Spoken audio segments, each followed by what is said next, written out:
ఉదయం నుంచి మనము కారణ జన్ములు అంటే ఏంటి అనే సంగతిని ఆలోచించేస్తూ వస్తా ఉన్నాం.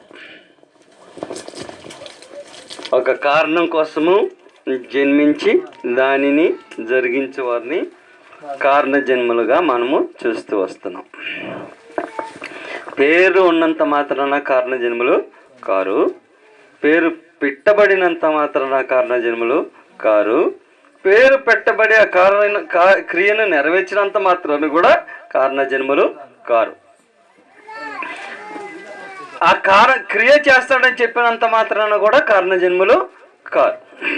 కారణ జన్మలు అంటే కారణం కోసమే జన్మించాలి, ఆ కారణం కోసమే జీవితంలో కొనసాగాలి. అలాంటి ఒక వ్యక్తిని కూడా మనము ఉదయకాలంలో చూసాం. కారణం కోసమే జన్మించి ఆ కారణం కోసమే జీవించిన ఒక వ్యక్తిని మనం చూసాం. అయితే నేరుగా మన వైపుకి వచ్చేద్దాం. మనుషుడు కారణ జన్ముడా?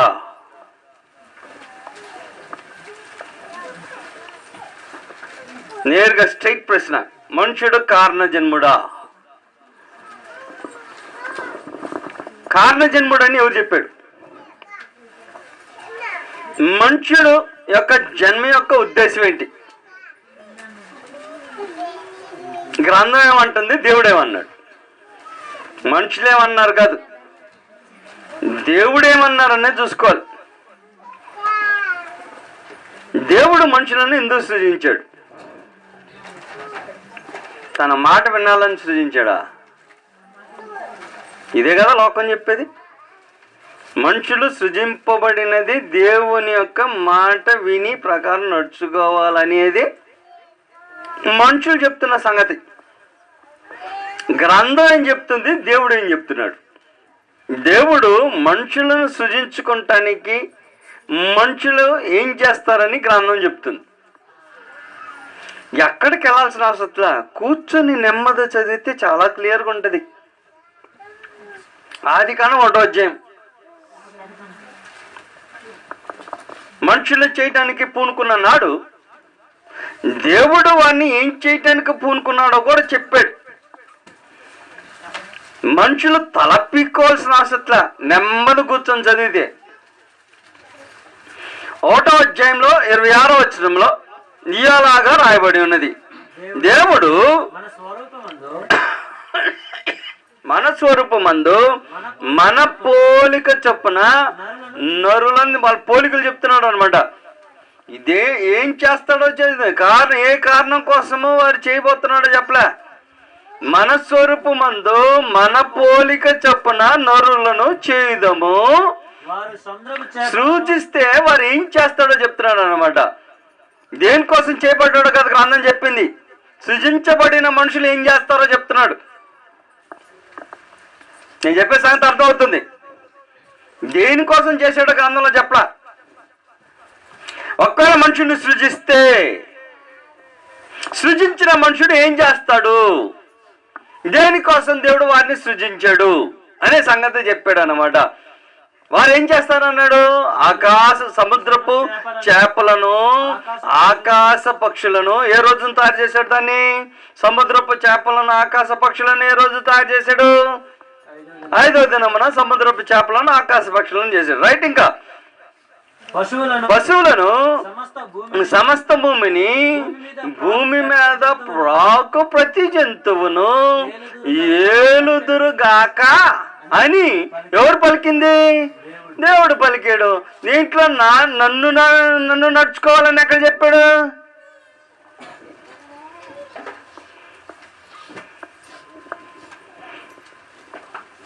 మనుషులు దానికోసం నేను సృజించానని దేవుడు ఎక్కడ చెప్పాడు?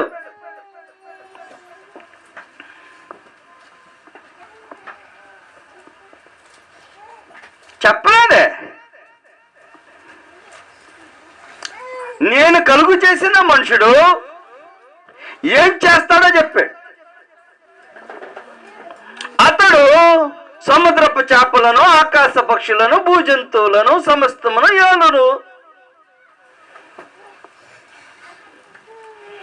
మనుషుడు కలుగు చేసిన మనుషుడు చేసే పనులవి. దానికోసం సృష్టించాడని చెప్పలా. మళ్ళీ తిరిగి మనుషుడు దానికోసం చేశానని చెప్పలా, చేసిన మనుషుడు ఏం చేస్తాడో చెప్పాడు. మనుషులను సృజిస్తే మనుషులైన వారు ఈ భూమి మీద ఏమి చేయటానికి దేవుడు వారికి అనుమతి ఇచ్చాడో చెప్పాడు. ఇంకా ఒక స్టెప్ వేసి ఎక్స్ట్రా వేసి చెప్పిన సందర్భం చూద్దాం. కీర్తన గ్రంథం 8వ అధ్యాయం ఉదయం చదువుకున్నాం మనం. కీర్తన గ్రంథం 8వ అధ్యాయం 4వ వచనం నుంచి చూడబోతున్నాం. కీర్తన గ్రంథం 8వ అధ్యాయం 4వ వచనం నుంచి ఏమంటున్నాడు? కీర్తన గ్రంథం 8వ అధ్యాయం 4వ వచనంలో, నీవు మనుషుని జ్ఞాపకము చేసుకుంటకు వాడు ఏ పాటి వాడు, నీవు నరపుర్తిని దర్శించుటకు వాడు ఏ పాటి వాడు, నీవు వాడిని కొంచెము తక్కువగా దేవుని కంటే కొంచెము తక్కువ అనిగా చేసేటివి. అయిపోయింది. మహిమా ప్రభావములతో వానికి కిరీటము ధరింపజేసి ఉన్నావు, నీ చేతి పనుల మీద వానికి అధికారం ఇచ్చి ఉన్నావని గ్రంథం చెప్తుంది. మనుషునికి ఏమిచ్చాడు? మనుషునికి ఏమిచ్చాడంటేను దేవుడు చేసిన పనుల మీద ఆయనకు అధికారం ఇచ్చాడు. చేతి పని మీద మొదటి నుంచి చదువుకుంటే దేవుణ్ణి మహిమపరచడానికి ఆకాశము భూమి వాటి గురించి మాట్లాడుకుంటూ వచ్చాడు. దేవుడు కలుగు చేసిన వాటి మీద మానవునికి అధికారం ఇచ్చాడు. ఏలేదానికి, నడిపించుకునేదానికి.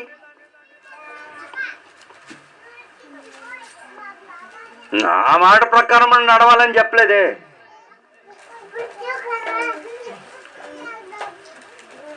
నా మాట ప్రకారం నడవాలని చెప్పలా. దానికోసమే నేను సృజించాను అసలు చెప్పలా. మా దేవుడు కలుగు చేసిన సృష్టి మీద ఆయనకి అధికారం ఇచ్చాడు,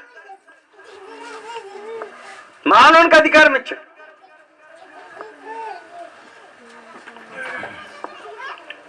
చంద్రుని చూసారా మీరు ఎప్పుడైనా? రోజు చూస్తున్నారా?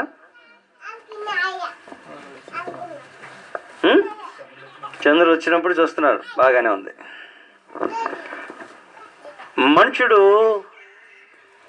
రీసెంట్గా ఒక చంద్రుడిని సృజించాడంట, చైనా. తెలుసా? అలాంటి వాళ్ళకి మాకేం పని ఉంటుంది? ఇవే చదవటాలే పని. కాబట్టి ఎక్కడెక్కడ ఏం జరుగుతుందో చదువుతూ ఉంటాం. పాలిటిక్స్ మాకు పట్టవు. మనుషుడు చేసే పనుల్లో విచిత్రమైన పనులే చూస్తూ ఉంటాం. చంద్రుడు తయారు చేశాడంట చైనా వాళ్ళు. సరే బాబు, ఎలాగుంటుంది? నాకును ఆశ్చర్యమే. చంద్రుడు కలుగు చేశాడంటే మనకి చంద్రుడు కనపడతా ఉంటాడు, ఇది ఏదైనా వింతగా ఏదైనా చేశాడా అని నేను దాని మీద చదవటం మొదలుపెట్టా. చంద్రుడు అంటే ఏంటి? శాటిలైట్ ప్రకాశము. అదొక ప్రకాశము భూమికి కంటికి తెగతగ మెరిసేలా కనపడేలా చేసాడట చైనా వాడు. ఇంకొకడు అంటాడు నేను సూర్యుడిని చేశాను అన్నాడు. వాడు చంద్రుని చేశానంటే వాడు సూర్యుని చేశాను అన్నాడు. ఏమరా బాబు నువ్వేం చేసావు సూర్యుడు అని చదివాను. ల్యాబ్లోనంట దానికి కావాల్సిన పరికరాల్లో ఫ్యూజన్ ఎలాగ తయారు అవుతుందో చూశాను, కాబట్టి నేను సూర్యుని చేశాను అన్నాడు. మనిషిని యొక్క గోళ అలాగుంటుంది. దేవుడు చేసిన చంద్రమ నక్షత్రాలు ఉన్నాయి, దాంట్లో మేము కూడా నా చేయి కూడా ఉన్నది అని చెప్పుకుంటానికి దేవుడు ఇచ్చాడు అవకాశం. తన చేతి పని అయినా వాటి మీద ఏమిచ్చాడు? ఆయన అధికారాన్ని ఇచ్చాడు. మేము గొప్ప చెప్పుకున్నాం, మేము ఇది చేసాము అది చేసామని చెప్పుకున్నాం. కానీ చెప్పుకోవటమే. ఒరిజినల్తో పోల్చుకుంటే ఏది రాదు. ఒరిజినల్ ఎప్పుడు తయారు చేయలేకపోయాడు. ఏది అవసరంలా మానవుని యొక్క కన్నే దానికి రుజువు. కెమెరాలు వాడుతున్నాడా? కెమెరాలు మానవుని యొక్క కంటి విధానంలోనే చేయబడినవి. మానవ కంటికి ఐరస్ అని ఒకటి ఉంటుంది, లోపల నల్ల గుడ్డు ఉంది చూసారా, అది ఎంత వెలుతురును లోపల పానీయాలో అది కంట్రోల్ చేస్తుంది అనమాట. అలాగనే ఫ్లాష్ ఉంటుంది, మన ఫ్లాష్ అండి, కెమెరాలో బటను ఎంత వెలుతురును పానీయాలో అది కంట్రోల్ చేస్తుంది. అది వెళ్ళి ఎక్కడ పడుతుందో అలాగనే మన కంట్లో ఎలా పడుతుందో రెటీనే అక్కడ స్క్రీన్ ఒకటి ఉంటుంది, అలా పడుతుంది అనమాట. కెమెరా మానవుని యొక్క కన్నును చూసి తయారు చేసిన ఒక యంత్రం, లేకపోతే విధానం. తనంతగా తాను ఎప్పుడు పని చేయలేదు.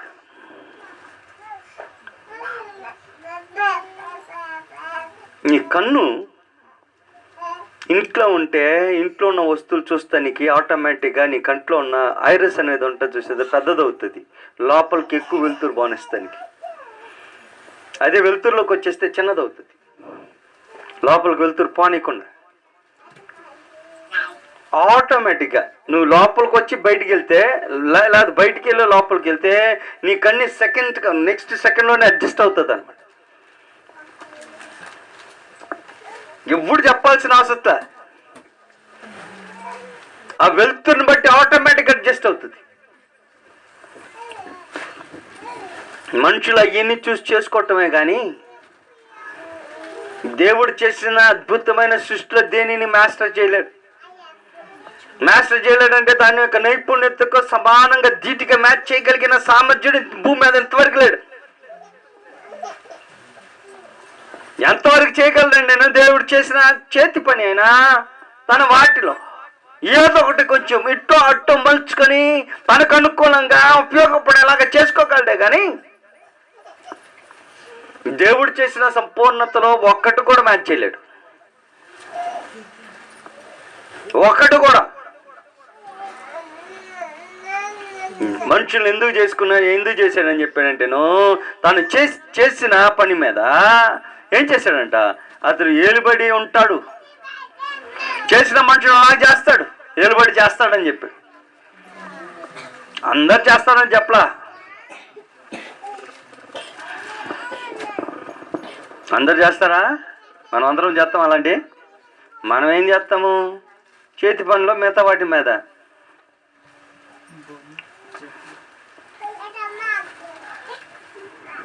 చేపలు, పక్షులు పెంచుకుంటారా? పెంచుకుంటాం, నేర్పిస్తాం కూడా. ఫర్ ఎగ్జాంపుల్ చిలుక ఉందనుకోండి, చిలుకకు నేర్పిస్తాం. ఏమి నేర్పిస్తాం? మాట్లాడటం నేర్పిస్తాం. అన్నీ కాదనుకోండి, కొన్ని. వెల్కమ్ అంటే వెల్కమ్ అనేది, గుడ్ మార్నింగ్ అని నేర్పిస్తే అది కూడా గుడ్ మార్నింగ్ అని నేర్చుకునేది. 1-2 పదాలే. దాని మీద అధికారం ఇచ్చాడంటే వాటి మీద, అలాంటి వాటి మీద పెంచుకుంటామా? పెంచుకుంటాం. అడవి గేదెను కూడా తీసుకొచ్చి పెంచుకోవచ్చు. సింహము మాట వింటుంది, వింటదా? కూర్చోమండి కూర్చునిద్దా? కూర్చునిద్ది. ఏనుగులు సైతము ఒకే ఒక రింగు పెట్టి ఆ రింగులోకి నుంచుంటాయి. దేవుడు మానవాళికి తాను చేసిన సృష్టి మీద అధికారంను ఇచ్చాడు.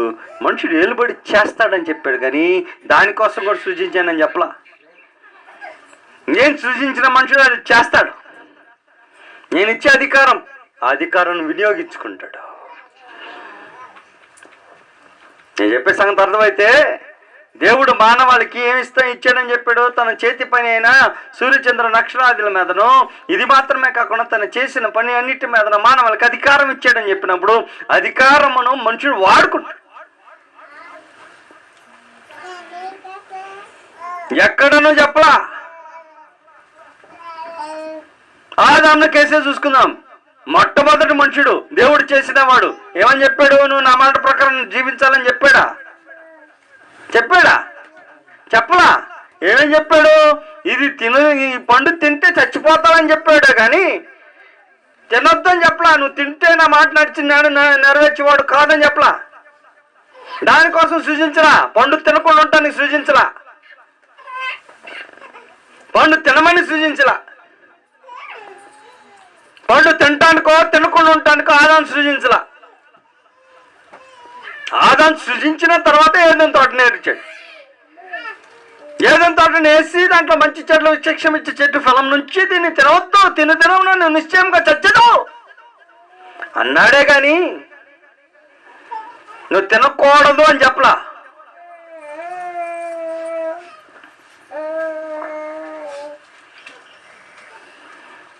నా మాట వినేవాడు నువ్వు తినకూడదని కూడా చెప్పలా. నా మాట వినాలి నువ్వు తినకూడదని కూడా చెప్పలా.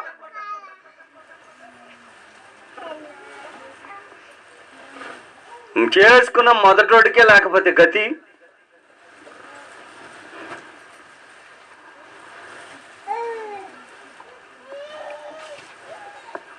చేసుకున్న మొదటోడికే లేదు. ఏమన్నాడు గ్రంథంలో చూద్దాం. ఆదామును చేసి ఏదైనా తోటను నిర్మించి ఏదైనా తోటలో అతను ఉంచాడట. ఉంచి మంచి చెట్ల విచక్షణ ఇచ్చి చెట్టు ఫలం ఉంచి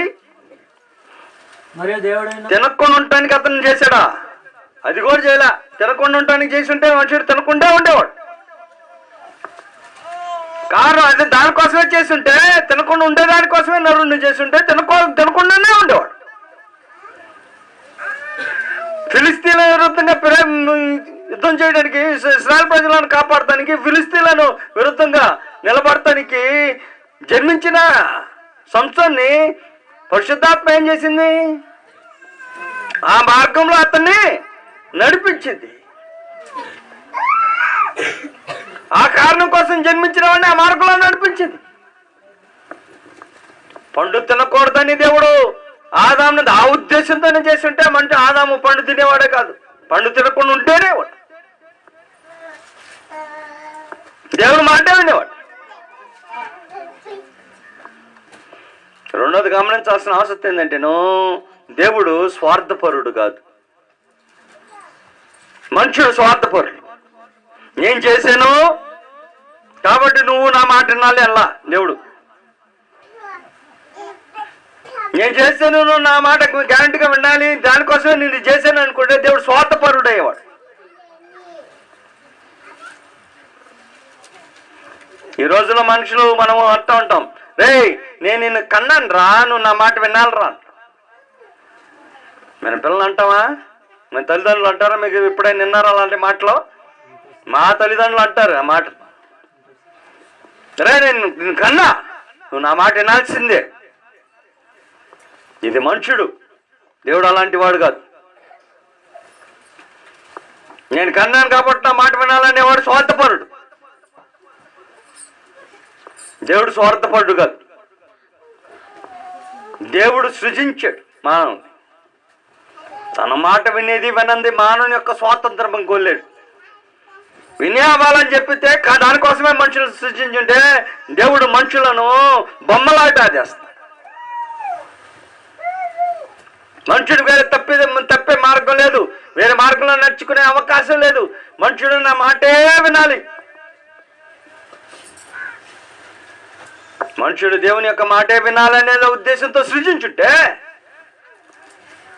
మనుషులను బొమ్మలాగా తయారు చేసి ఉండేవాడు. నేనేం చెప్తానో దాని ప్రకారం వెళ్ళాలి. కీ నేను ఇస్తా కీ. దేవుడు మనుషులను అలా సృజించలా, మనుషులను స్వతంత్రులుగా సృజించాడు. ఎవడిష్టమో వాడిది. నా ఇష్టం వచ్చినట్టు నేను నేర్చుకోవచ్చు. దేవుడిని సేవించడానికి మాత్రమే సృజింపబడలా. నాకు సేవించడం ఇష్టం లేదనుకుంటే నేను సృజించి నేను ఇష్టం వచ్చినట్టు నేను చేసుకోవచ్చు. లోకంలో మనుషులు అందరూ అలాగనే చేస్తాను. ఎవరికి నచ్చినట్టు ఆడు వెళ్తున్నాడు. ఎవరికి నచ్చినట్టు ఆడు వెళ్ళేది ఏం చెప్తుందంటేనో, దేవుడు మనుషులను తన అంటే నడుచుకోవాలని, తను చెప్పిన మాటల ప్రకారమే నడుచుకోవాలని సృజించలేదు అని చెప్తుంది.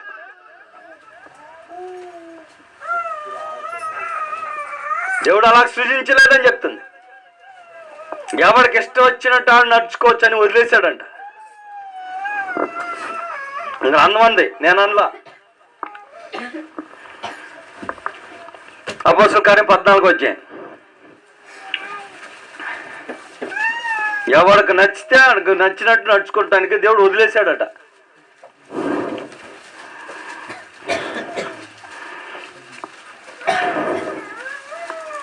పదిహేను 14 అపోస్తుల కార్యం 14:15 నుంచి ఒక సమాచారం కనపడుతుంది.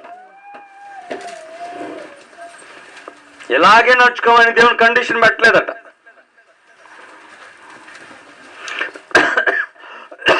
చూద్దాం. 14 అపోస్తుల కార్యం మనం 15 చదువుతున్నాం. అయ్యలారా, మీరెందుకు ఇలాగ చేయుచున్నారు? మేము కూడా మీ స్వభావం అంటే స్వభావం గలవారు నరులమే. మీరు ఈ విధమైన వాటికి అంటే వారు విగ్రహారాధనకు పూనుకున్నారన్నమాట. పౌలును బర్నబాయు అక్కడ ఒక అద్భుతమైన కార్యం చేయగా వారినే దేవుళ్ళు అనుకుని వారినే పూజిస్తానికి పూనుకున్నారు. ఈ వ్యర్థమైన వాటిని విడిచిపెట్టి భూమిని, సముద్రమును, వాటిలో ఉన్న సమస్తమును సృజించిన జీవము గల దేవుని వైపు తిరగాలని ఆలోచన చేస్తున్నాడు. కానీ అక్కడే ఉండాలని దేవుడు ఆజ్ఞాపించాలి. రైట్, చదువుతాము, మిగతా సార్లు చదువుతాము. ఆయన సమస్త జనులను తమ తమ మార్గములందు నడవనిచ్చాను అన్నాడు. దేవుడు తమ తమ మార్గంలో నడవనిచ్చాడంట. పోండే మీ ఇష్టం వచ్చిన నడుచుకోండి అని వెళ్ళాడంట. మనుషులను దేవుని వెంటే నడవాలని మనుషులను చేసుకుని ఉంటే ఎవడికి ఇష్టం వచ్చిన నడుస్తానికి దేవుడు వదిలేవాడు కాదు.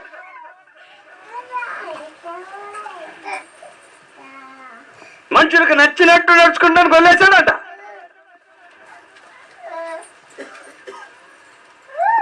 కారణ జన్ముడై ఉంటే మానవుడు అది దేవుని వెంబడించడానికి మాత్రమే ఏర్పాటు చేయబడిన మనుడై ఉంటే ఎవడికి ఇష్టం వచ్చినట్టు నడుచుకుంటానికి వెళ్ళే దేవుని మాత్రమే వెంబడించాలని ఏర్పాటు చేసి ఉంటే అలాగనే నడుచుకోండి మనుషుడు. దేవుడు వదిలేసేవాడు కాదు.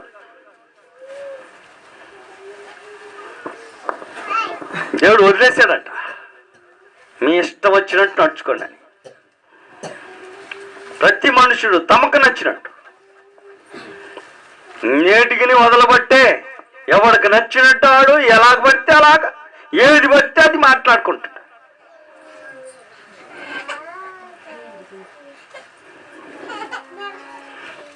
ఆలోచన చేయాలి. దేవుడు స్వార్థపరుడు కాదు.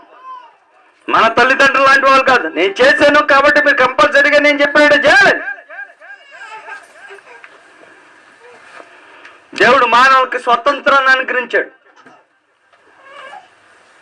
మనం నచ్చితే దేవుని వెంబడించవచ్చు, మనం నచ్చకపోతే దేవుని వదిలేయచ్చు.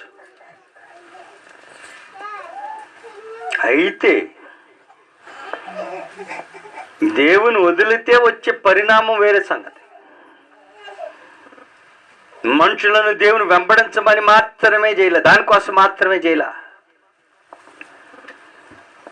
నాకు నచ్చితే నేను నడుచుకోవచ్చు, నాకు నచ్చకపోతే నేను నడుచుకోకుండా మానేయచ్చు. నాకు పూర్ణమైన స్వాతంత్రము దేవుడు అనుగ్రహించాడు. నాకు స్వాతంత్రం కలదు. నేను ఎలాగ చేయాలో ఎలాగ జీవించాలో నా ఇష్టం వచ్చినట్టు. ప్రతిఫలం వేరే సంగతి. నేను దేవుని వెంట నడుచుకుంటే వచ్చే ప్రతిఫలం వేరు, నేను దేవుని అనుసరించి నడుచుకోకపోతే వచ్చే ప్రతిఫలం వేరు. అది కూడా మానవ చేతిలోనే పెట్టాడు. నీకేది నచ్చితే అది దాన్ని అనుసరించు, అది పొందు అని. దేవుడు ఒక మనుషులను ఒకవైపు మాత్రమే చేయలా, రెండో చాయిస్ లేకుండా చేయలా. నేను స్వతంత్రుడును, నువ్వు స్వతంత్రుడువే. నీ ఇష్టం వచ్చినట్టు బ్రతుకుతానికి నీకు అధికారం. అయితే జాగ్రత్త సుమి అంటాడు, నువ్వు నడుచుకునేదానికి ప్రతిఫలం ఉంటుంది.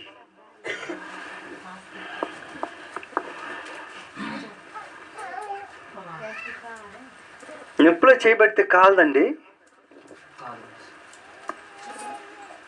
కాలిద్దా?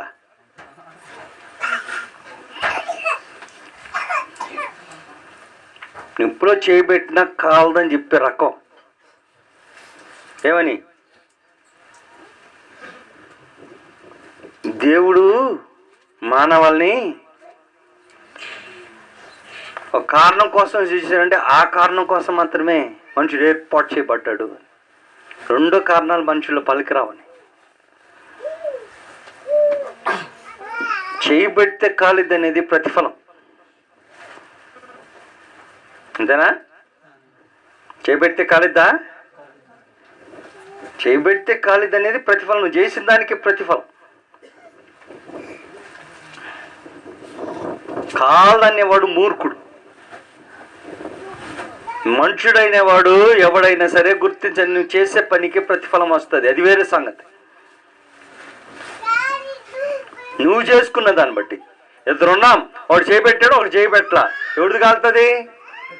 పెట్టినోడిదే కాలుతుంది. పెట్టినోడిది కూడా కాలుతుందా? కాదా? అంతే. మానవులందరం చేయబడ్డాం. ఎవడైతే దేవుని అనుసరించడో వాడే వెళ్తాడు అక్కడికి. ఎక్కడికి? శాశ్వతమైన నరకానికి. తెలిసినవాడో వెళ్ళడు.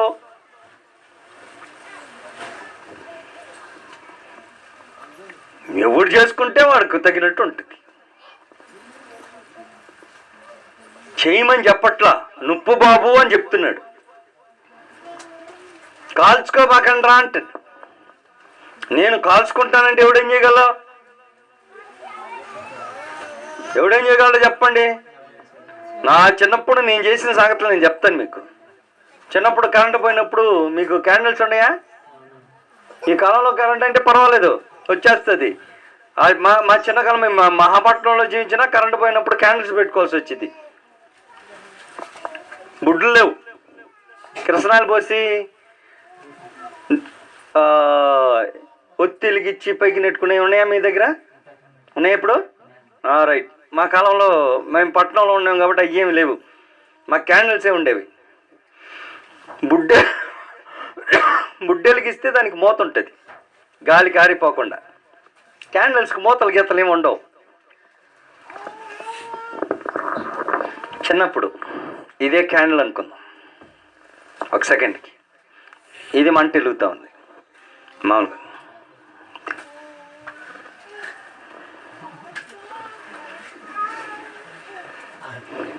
ఆడుకునేవాళ్ళం. ఎప్పుడు దాకా ఆడుకునేవాళ్ళం?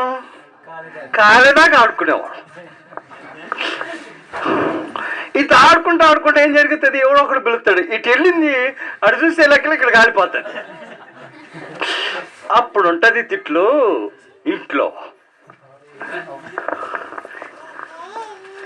ఎవడు కలుసుకోమన్నాడు? కాలుతుందని తెలిసినప్పుడు దూరంగా ఉండాలి. అది చెప్పాడు. నేను పెట్టేదానికి నాకు స్వాతంత్రం ఉంది, పెట్టకుండా ఉండేదానికి నాకు స్వాతంత్రం ఉంది. దేవుడు మనుషుడిని స్వతంత్రులుగా చేశాడు.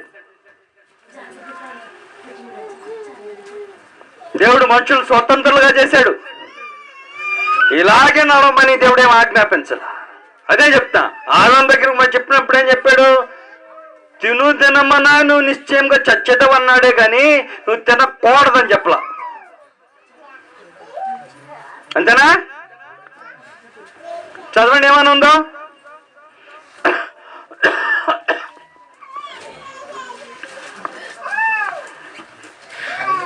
అయితే తినకూడదు, రైట్, తినకూడదు. నువ్వు తినమనా నీవు నిశ్చయముగా చచ్చేదవని ఆయనతో ఆజ్ఞాపించను. తింటే చస్తావు. పాయింట్ అది కాదు. తినకుండా ఉండటానికే చేపట్టాడు నరుడు. చెట్టు చేసి నరుని చేశాడా? నరుని చేసి చెట్టు చేశాడా? కదా. దేనికోసం దేన్ని చేశాడు? నరుని కోసం చెట్టే కానీ చెట్టు కోసం నరుడు కాదు. తినకూడదు. నువ్వు తింటే ఏం జరుగుతుందో చెప్పాడు అక్కడ. ఈ మంచి చెట్ల విచక్షణ ఇచ్చే ఫలం తినకూడదు, తినమున నువ్వు నిశ్చయంగా చచ్చెదవు. తినకుండా ఉండటానికే చేశాడు నరుని. తినకుండా ఉండటానికే చేసి ఉంటే మనుషుడు తినే వాడే కాదు. తినకూడదని చెప్పాడు, తినకుండా ఉండటానికి చేయలే నరుని. దానికోసం నరుని చేయలే.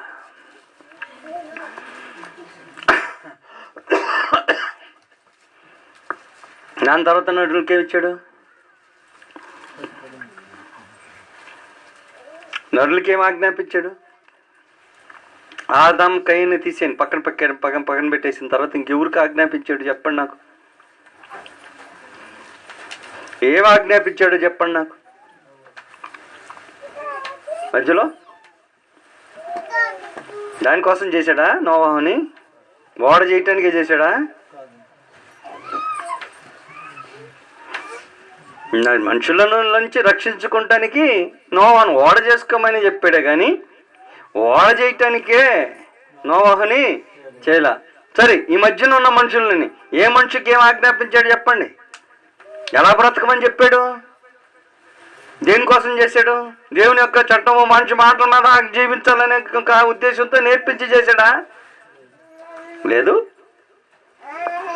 నోవాహు అయిపోయాడు. అబ్రహాము వచ్చిన దాకా మళ్ళీ తిరిగి పోలేని తరాలు. ఎవరికేం చెప్పాడు?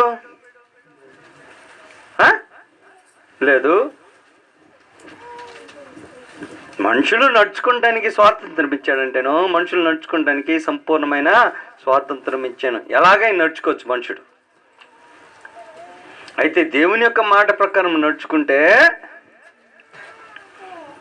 జీవం పొందుతాడు.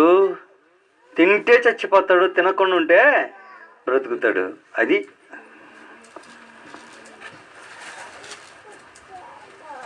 మనుషుడు నిస్సందేహంగా కారణ జన్ముడు కాడు. ఏ కారణానికైనా ఆయన చేయలే. మనుషుడు చేసిన దానికి మనుషుడు ఏం చేస్తాడో గ్రంథము చెప్పబడింది. ఏం చేస్తాడు? దేవుడు చేసిన తన యొక్క చేతుల పైన మీద అధికారం చేయటకు ఆయనకి అవకాశమును ఇచ్చాడు. కారణ జన్ముడు ఎవడు? కొత్త నిబంధనలో కారణ జన్ములు ఇద్దరు ఉన్నారు.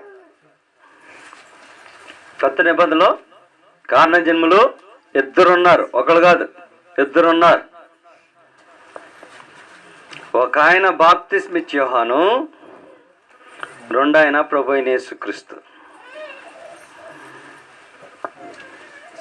ఒక ఆయన బాప్తిస్మిచ్చే యోహాను, రెండు ఆయన యేసుక్రీస్తు.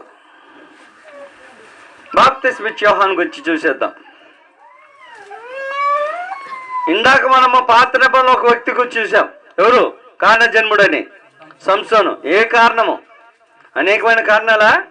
కాదు, ఒకే ఒక కారణం. ఏం కారణం అది? ఇశ్రాయేల్ ప్రజలను ఫిలిస్తీన్ల యొక్క బానిసత్వంలో నుంచి, ఇబ్బందుల నుంచి విడిపించాలని అతడు జన్మను పొందాడు. కొత్త నిబంధనలో ఉన్న ఇద్దరు గొప్పవాడు. కొత్త నిబంధనలో ఉన్న ఇద్దరు గొప్పవాడు. సంసోను సంపూర్ణంగా సాధించలా. సంసోను ఫిలిస్తీన్ల మీద యుద్ధం చేశాడా? చేసిన మాట వాస్తవమే. దానికోసం జన్మించబడ్డా, జన్మను పొందాడా? రైటే. అయితే సంపూర్ణమైన ఫిలిస్తీన్ల మీద విజయం పొందాడా? సంపూర్ణమైన విజయము సంసోను పొందలా. దానికోసం బతికాడా? దానికోసం బతికిన మాట వాస్తవమే. దాని కొరకు చనిపోయిన మాట కూడా వాస్తవమే. కానీ బ్రతికింది దానికోసమే, చనిపోయింది కూడా దానికోసమే. అయితే సంపూర్ణంగా తన యొక్క పనిని నెరవేర్చాడంటే మాత్రము సంపూర్ణంగా నెరవేర్చిన వాడు కాడు. కారణ జన్ముడు అయినను సంపూర్ణంగా నెరవేర్చిన వాడు కాడు. మనం ఇప్పుడు మాట్లాడబోయే ఇద్దరున్నారే, వాళ్ళు మహానీయులు, గొప్పవారు. వారు నిజంగానే కారణ జన్ములు. అంటే ఈయన ఎందుకు నిజంగానే పదం ఎందుకు వాడలేదంటేను, జన్మించినా చచ్చిపోయినా జరిగించినాను సంపూర్ణంగా జరిగించలేదు కాబట్టి పాత నిబంధనలో ఉన్న సంసోన్ని కొంచెం పక్కన పెట్టేస్తే, ఏ పని నిమిత్తమైతే మనుషులు లోకంలోనికి పంపించబడ్డారో పంపించబడిన వారి యొక్క కార్యమును సంపూర్ణంగా నెరవేర్చిన ఇద్దరు మనుషులు ఉన్నారు. వాడు బాప్తిస్మిచ్చే యోహాను, రెండో వాడు ప్రభువైన యేసుక్రీస్తు వారు. మనం మాత్రం కారణ జన్మలం కావు. బాప్తిస్మిచ్చే యోహాను గురించి మాట్లాడతాం. ఈయన తక్కువడేం కాదు, టాప్. నేను ఒక్క కారణం కోసం జన్మించలే, అనేకమైన కారణాలు. ఈ జన్మించే వెనకాల చేయాల్సిన పనుల్లో అనేకమైనవి ఉన్నాయి. లూకాసు వార్త 1వ అధ్యాయం.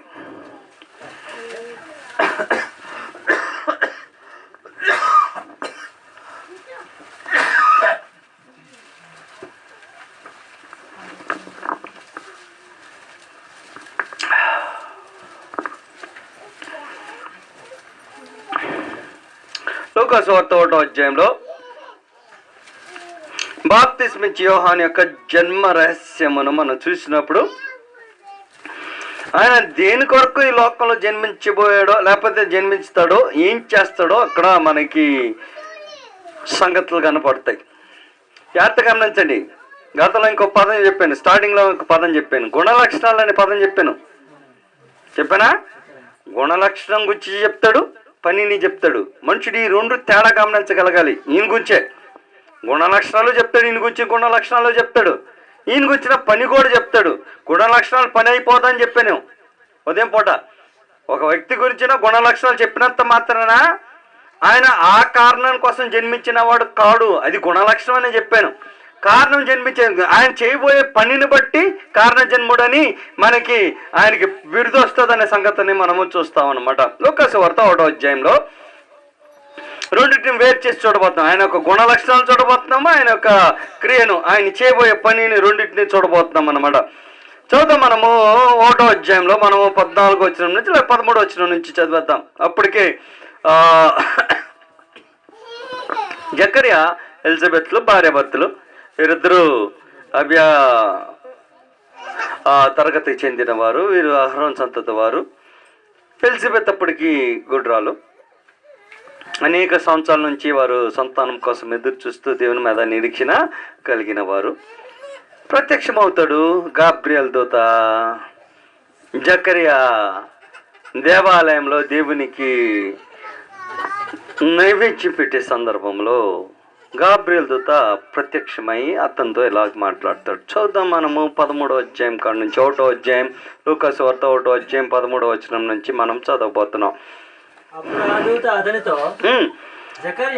జకర్యా భయపడకము, నీ ప్రార్థన వినబడినది, నీ భార్య అయిన ఎలిజబెత్ నీకు కుమారుని కనును, అతనికి యోహాను అని పేరు పెట్టుము. అతడు గొప్పవాడై ద్రాక్షరసమైనను మద్యమైనను త్రాగక తన తల్లి పట్టినది ముట్టినది మొదలుకొని పరిశుద్ధాత్మతో నిండుకొనిన వాడై ఇశ్రాయేల్. అక్కడ నెంబర్ 1 అతడు ద్రాక్షరసం తాగడం అని అన్నప్పుడు ఏం చెప్తున్నాడు అన్నమాట? తన యొక్క లక్షణాలు మాట్లాడుతున్నాడు అన్నమాట. తన యొక్క స్వభావం ఎలాగుంటుందో చెప్తున్నాడు. స్వభావము కారణ జన్ముడికి సంబంధించినది కాదు అని చెప్తున్నాం అనమాట. తన స్వభావం అలాగుంటుంది. అతడు ద్రాక్షరసమైనను మద్యమైనను తాగడు. ఆయన స్వభావం అది లేదు అన్నాడు. ఏం తింటాడు, ఏం తాగుతాడు? ద్రాక్షరసం మద్యం తాగడు. ఏం తింటాడు, ఏం తాగుతాడు? ఏం తింటాడు, ఏం తాగుతాడు? అడవి తేనె తాగుతాడు, మిడతలు తింటాడు. ఆయన స్వభావం రైటా. దానికి కారణ జన్ముడికి ఎలాంటి సంబంధము అనే పదానికి ఎలాంటి సంబంధము లేదు. రైట్, చదువుతాం. ఆయన ఏం తింటాడో ఏం తాగుతాడో దాన్ని బట్టి కాదు ఉండేది. ఆయన ఏం చేస్తాడు అనే దాన్ని బట్టి ఉంటుంది అనమాట. రైట్, చదువుతాము. తన తల్లిన గర్భమున పుట్టినది మొదలుకొని పరిశుద్ధాత్మతో నిండుకొని వాడై ఇశ్రాయేలు. నెంబర్ 1 ఎక్కడి నుంచి రాసేసుకోండి. ఇశ్రాయేలీలను ఆయన చేసే కార్యక్రమాలు మాట్లాడుతున్నాడు అనమాట. ఇశ్రాయేలీలను అందరిని కాదు, మళ్ళీ తిరిగి ఇశ్రాయేలీల అనేకులను ప్రభు అయిన వారి దేవుని తట్టు త్రిప్పును. అందరిని అన్నాడు అనుకో. అందరిని అంటే మళ్ళీ తిరిగి అందరిని తిప్పాల్సిన అవసరం వచ్చింది. ఏమని చెప్పాడు? అందరినీ తిప్పుతాడని ఉందా గ్రంథంలో? కాదు, అనేకులను. గ్రంథం కరెక్ట్గానే ఉంటుంది చదివితే. పిల్లలను అనేకులను, ఇశ్రాయేలు పిల్లల అనేకులను వారి దేవుని తట్టు త్రిప్పును. నెంబర్ 1. నెంబర్ 2 రెండోది రాసుకోండి. మరియు అతడు తండ్రుల హృదయమును పిల్లల తట్టును త్రిప్పు. నెంబర్ 2 అది. నెంబర్ 3 అవిధేయులను నీతిమంతుల జ్ఞానం అనుసరించుటకును త్రిప్పి. నెంబర్ 4 ప్రభు కొరకు ఆయత్తపడి ఉన్న ప్రజలను సిద్ధపరచుటకై ఏలి యొక్క ఆత్మయో శక్తియు గలవాడై వగర సంగతులు ఆయనకు ముందుగా ప్రభు కొరకు మార్గాన్ని సరళపరచువాడు అని చెప్పాడు. లేకపోతే మనుషులను సిద్ధపరచడం అంటేనే ప్రభు కొరకు మార్గాన్ని సరళపరచువాడు అని చెప్పాడు. 4 కార్యాలు ఒక్క కార్యం కొరకు ఏర్పాటు చేయబడలా. సంసోనే కార్యక్రమం ఒకే ఒక్క కార్యం కొరకు ఏర్పాటు చేయబడ్డాడు. బాప్తిస్మ ఇచ్చే యోహాను ఒక్క కార్యం కాదు. నెంబర్ 1 మనుషులను దేవుని వైపు తిప్పటము. దీంట్లోనే అర్థం కావాలి. మనుషులను దేవుని వైపు తిప్పాలని తిప్పేవాడంటేనో మనుషులు దేవుని తరపు లేరనే సంగతి అర్థం కావట్లేదా?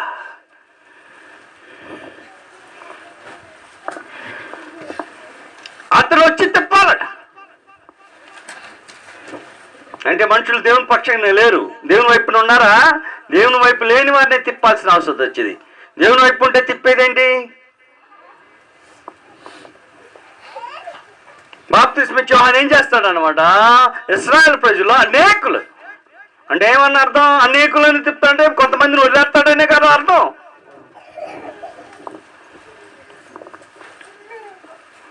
మనుషులు ఏమై ఉంటారు అప్పుడు?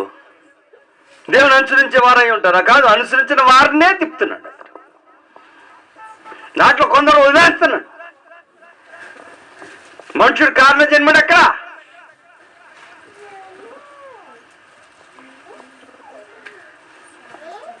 మనుషుడు కారణ జన్ముడు కాదు. అనేకులను వారి దేవుని తట్టు తిప్పును అన్నాడు.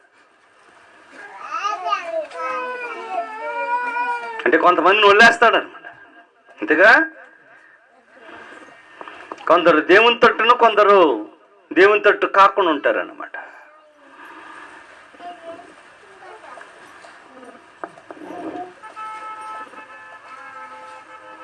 గ్రంథం అది. దానికోసం బాప్తిస్మ ఇచ్చే యోహాను జన్మ పొందాడు.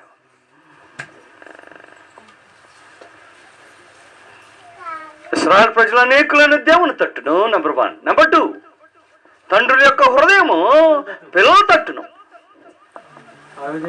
3 అవిధేయులైన వారిని నీతిమంతుల యొక్క మార్గం తట్టు. అవిధేయతగా ఉన్నవాడిని నీతిమంతులైన మార్గం తట్టు, మారుమనసు అనుకరించడానికి. నెంబర్ 4 ప్రభు కొరకు ఆయత్తపడిన వారిని సిద్ధపరచడం అంటే ప్రభు కొరకు మార్గం సరళపరచడం. రాళ్ళను సద్దున చేయటం అంటే మార్గం సద్దున చేయమంటే రోడ్లు వేయటానికి కాదు బాప్తిస్మ ఇచ్చే యోహాను పంపించబడింది. ప్రభువైన యేసు కొరకు మనుషులను సెట్ చేయటానికి కొరకు. రోడ్లు వేయటానికి ఆయన రాలా. ప్రభు రాజు రాక మునుపు ఆ ప్రజలను ప్రభు కొరకు సెట్ చేయటానికి కొరకు.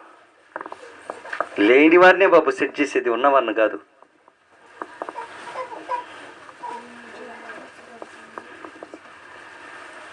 బాప్తిస్మ ఇచ్చే యోహాను యొక్క పని ఇది. 4 సంగతులు మత్తయి సువార్త 3వ అధ్యాయంలో అదేగా చెప్పాడు. దేని కొరకు ప్రభు బాప్తిస్మ ఇచ్చే యోహాను పంపబడింది అనే సమాచారం ఇప్పుడు మనం చదివాము. ప్రభు కొరకు మనుషులను సిద్ధం చేయటానికి కొరకు అన్నాడు. అందరూ అదే చెప్పాడు. దేనికోసం బాప్తిస్మ ఇచ్చే యోహాను పంపబడ్డాడని ప్రభు యొక్క మార్గాన్ని సరళం చేయటకు. అరణ్యములో కేక వేయిన వాని యొక్క శబ్దము స్వరము వింటిని. ప్రభు కొరకు మార్గంలో సరళం చేయడం అనే వాని యొక్క స్వరం. దాని కొరకే బాప్తిస్మ ఇచ్చే యోహాను జన్మించింది. దాని కొరకే. సంసోను లాంటి వాడు కాదు. సంసోను కారణ జన్ముడే. అయితే తన యొక్క పని అల్పంగానే ముగిసింది. చేసిన అల్పంగానే మూసింది. బాప్తిస్మిచ్చే యోహాను అలాంటి వాడు కాదు. ఏ పని నిమిత్తం అయితే ఆయన ఈ లోకానికి వచ్చాడో గ్యారంటీగా పనిని పూర్తి చేసుకొని వెళ్తాడు. అనేకులు తిప్పుతాడట దేవుని వైపు. లూకాసు వార్త 7వ అధ్యాయం ప్రభువైన యేసుక్రీస్తు వారు దీనికి సాక్ష్యం పలుకుతూ ఇలాగ చెప్తున్నారు.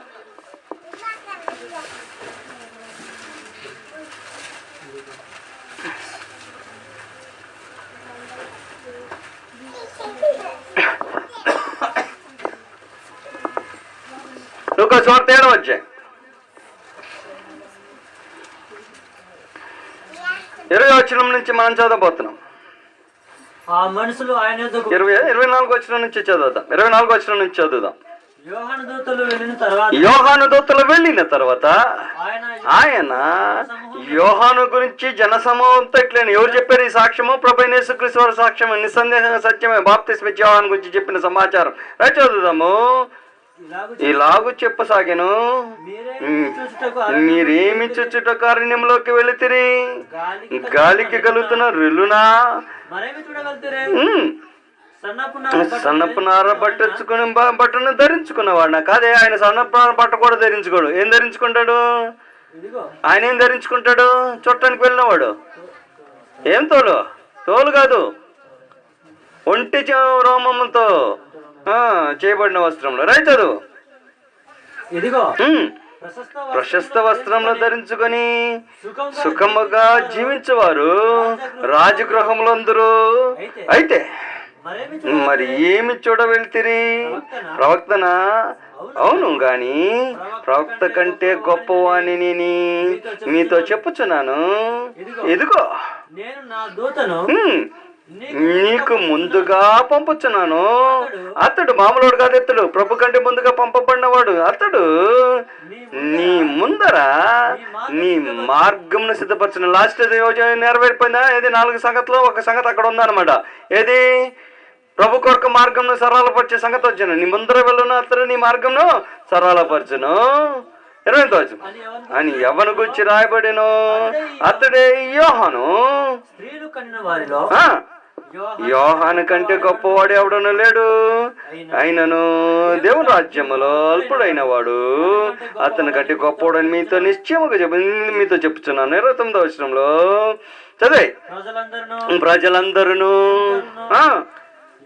యోహాను బోధ విని అతనిచ్చిన బాప్తీసము పొందినవాడై దేవుడు న్యాయవంతుడని ఒప్పుకొని తిప్పుతాడా? ఎంతమంది తిప్పుతాడు? వాళ్ళ అనేకులను దేవుని వైపు తిప్పుతాడా? దేవుని వైపు తిప్పాడా?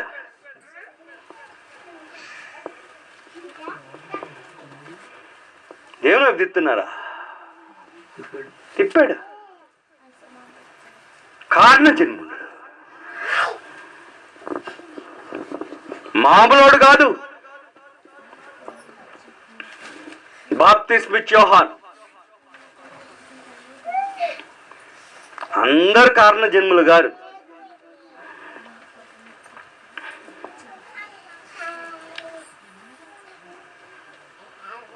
మనుషులను దేవుని తట్టును, తండ్రుల హృదయములు పిల్లల తట్టును, మారు మనసు తట్టును. అవిధేయులైన వారు నీతి వైపు తిరిగి మారు మనసు పొందుటకును. ఆయన చెప్పిన బోధ అదే. మారు మనసు పొంది బాప్తిస్మము పొందుడి అని మారు మనసు విషయమైన బోధన ప్రకటించుచు వచ్చిన వాడు అతడు. లాస్ట్కి ప్రభువైన యేసుక్రీస్తు వారి యొక్క మార్గాన్ని సరళపరచడానికి ముందుగా పంపబడినాడు. కారణ జన్ముడు. ఎవడు పడితాడు కారణ జన్ముడు అంటే నాకు నిజంగా వాళ్ళ కావే డిఫరెంట్. నువ్వు నేను కారణ జన్మలం కావు. మనము భూమి మీద స్వతంత్రంగా బ్రతకడానికి స్వాతంత్రం అనుగ్రహించబడిన మనం. మన ఇష్టం.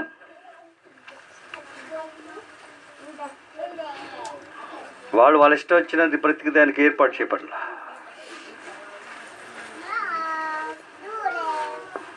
నాజీర్ చేయబడినవారు, దేవుని కొరకు ప్రతిష్ఠించబడినవారు, ప్రత్యేకింపబడినవారు. నాజీర్ చేయబడినవాడు అంటేనే అర్థం అది. దేవుని కొరకు ప్రతిష్ఠింపబడినవాడు, ప్రత్యేకించబడినవాడు. నువ్వు నేను దేవుని కొరకు ప్రత్యేకంగా బ్రతకడానికి ఏర్పాటు చేయబడలా. మనకు మనమే డిసైడ్ చేసుకోవాలి. ప్రతిఫలమును చూచి భయపడి జాగ్రత్త పడి మనం అలా బ్రతకాలి. తెలుసుకొని మనుషులు ఇంకో దాన్ని తీసుకొస్తారు. మానవ కోటికి ఇదే కదండి విధి అని ఏదో ఒక పదం ఉంది కదా, అది తీసుకొస్తారు ఇక్కడికి. చూద్దాం, అది కూడా చూసి తిప్పాలా. నాకు వచ్చిన గోల ఎందుకు? గ్రంథంలో ఏ పదం ఏమేమి ఉన్నాయి అన్నీ వాడేసేస్తాం ఈ రోజున. ఎక్కడున్నది? 12వ అధ్యాయంలో ఉందా? కంఠస్థ వచ్చేసిద్దిరా బాబా. ఎన్నో వచ్చినది? 12 వచ్చిన చదవాలి మీరు. అది వదిలేసి చదివితేనే వచ్చింది తంట. మనం నేరుగా చదివేస్తాం. వచ్చిన సమస్య అదే అనమాట. 12 వచ్చిన చదవండి అంటే ఇది కాకంటే పైన ఏదేదో చెప్పుకుంటూ వచ్చాడు అంతే కదా అర్థం. అదనమాట. పైన చెప్పిన బాబు వదిలిపెట్టేది ఎలాగా? అదనమాట. మనుషులందరూ పైన వదిలేస్తారు. ఇది కాక నా కుమారుడా పుస్తకములు అధికముగా రచింపబడును. ఎక్కడి నుంచి చదువుతున్నావు నువ్వు? 12 వచ్చిన రాయి చదువు. పుస్తకములు అధికముగా రచించబడును, విస్తారముగా విద్యాభ్యాసము చేయట దేహానికి ఆయాసకరము. ఏదంతయో పైన చెప్పిందంటే అంతయు అన్నాడు. అంతయు అంటే ఇదంతయు అన్న తర్వాత ఎన్ని లెక్కలకు తీసుకోవాలి? 12 అధ్యాయాలు మొత్తం లెక్కలోకి తీసుకోవాలి అంతే కదా. ఇదంతయు అన్న తర్వాత మొత్తాన్ని లెక్కలోకి తీసుకున్న తర్వాత మాట్లాడాలి దాన్ని. అంతేనా? గ్రంథం ఉన్నది అంతేగా ఉంది. మన సొంతగా కలపాల్సిన అవసరం లేదు. ఇదంతయు వినిన తర్వాత అన్నాడు. ఫస్ట్ ఏమన్నాడు చెప్పాలి నాకు. మధ్యలో అని పక్కన పడేస్తాం. ఫస్ట్లో ఏమన్నాడు అది చెప్పితే మిగతాదంతా మనం ఆలోచన చేసేసుకోవచ్చు. 1వ అధ్యాయము 1-2 వచనాలు చదివితే ఏం చెప్పాడో చెప్తాడు. దావీదు కుమారుడైన యెరూషలేములో రాజై ఉన్న ప్రసంగి పలికిన మాటలు ఏంటంట? దేని గురించి చెప్తున్నాడు? అది కూడా చెప్పేస్తాడు. అది అలాగని అలా వదిలితే అలాగా వ్యర్థం అని అంటే వెంటనే మనం అన్ని ముగించుకుంటే కుదరదు. అది కూడా చెప్పేస్తాడు అనమాట. వ్యర్థము సమస్తము భూ వ్యర్థము సూర్యుని కింద. ఇప్పుడు చెప్పేది నరులు పడుతున్న పాటల గురించి మాట్లాడుతున్నాడా, లేకపోతే మానవుని యొక్క జన్మని గురించి మాట్లాడుతున్నాడా?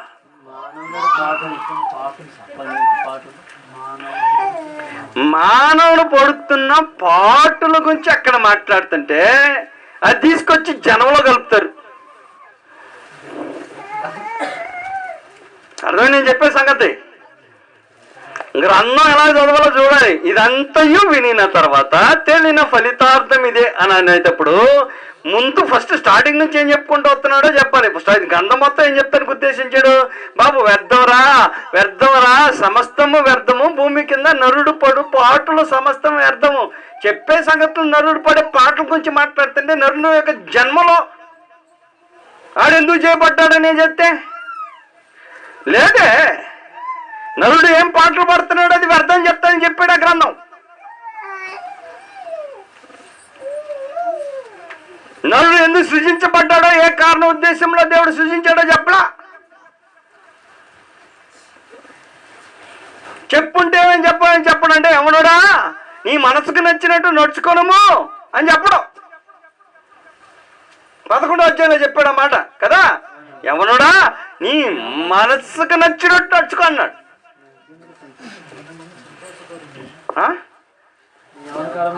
దానికోసం చేశాడా?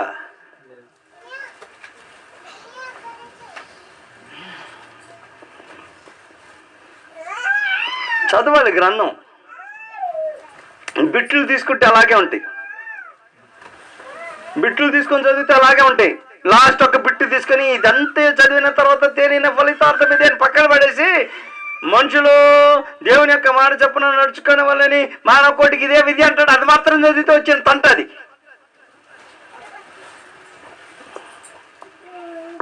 ఏం చెప్తున్నాడో అర్థం కావాలి. దాంట్లో కూడా ఏం చెప్తున్నాడో అర్థం కావాలి. ఏం చెప్తానికి ఉద్దేశించాడు? భూమి మీద మనుషులు పడే పాటలు అంతా వ్యర్థరా నాన్న, వచ్చే మేలు ఏదైనా ఉంటాడు దేవుని మాటల ప్రకారం నడుచుకుంటే నీకు మేలు వస్తుందని చెప్పాడు. దానికోసం సృజించబడ్డాడని చెప్పలా.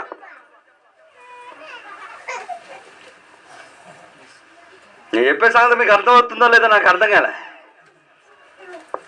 భూమి మీద మనుషుడు పడుతున్న పాటలన్నీ వ్యర్థం. ఏదైనా మేలు కలుగుతుందంటే దేవుని యొక్క మాటల ప్రకారం నడుచుకుంటే అతనికి మేలు కలుగుతుంది అని చెప్పాడే కానీ దానికోసం నరుడు సృజింపబడ్డాడని మాత్రం చెప్పలా. అసలు ఉద్దేశాన్ని మార్చేశారు కదండి. ఆ పదం యొక్క అర్థము ఉద్దేశాలు మార్చేశారు. అసలు మానవ కోటికి విధి ఏంటంటేనో, మానవునికి విధి ఏంటేనో దేవుని యొక్క మాటల ప్రకారం నడుచుకోవటం. అది మనుషులకు మేలు, అది తప్ప వేరే మనుషులకి లాభం ఏంటి? ఏది అంత వేస్ట్ అని అనిపించిన వాడు మాట్లాడుతున్నాడు. ఆ మాటలో అన్ని అనిపించి మాట్లాడు. శ్రీలోడు అని చెప్పాడే ఆయనే మాట్లాడుతున్నాడు. అది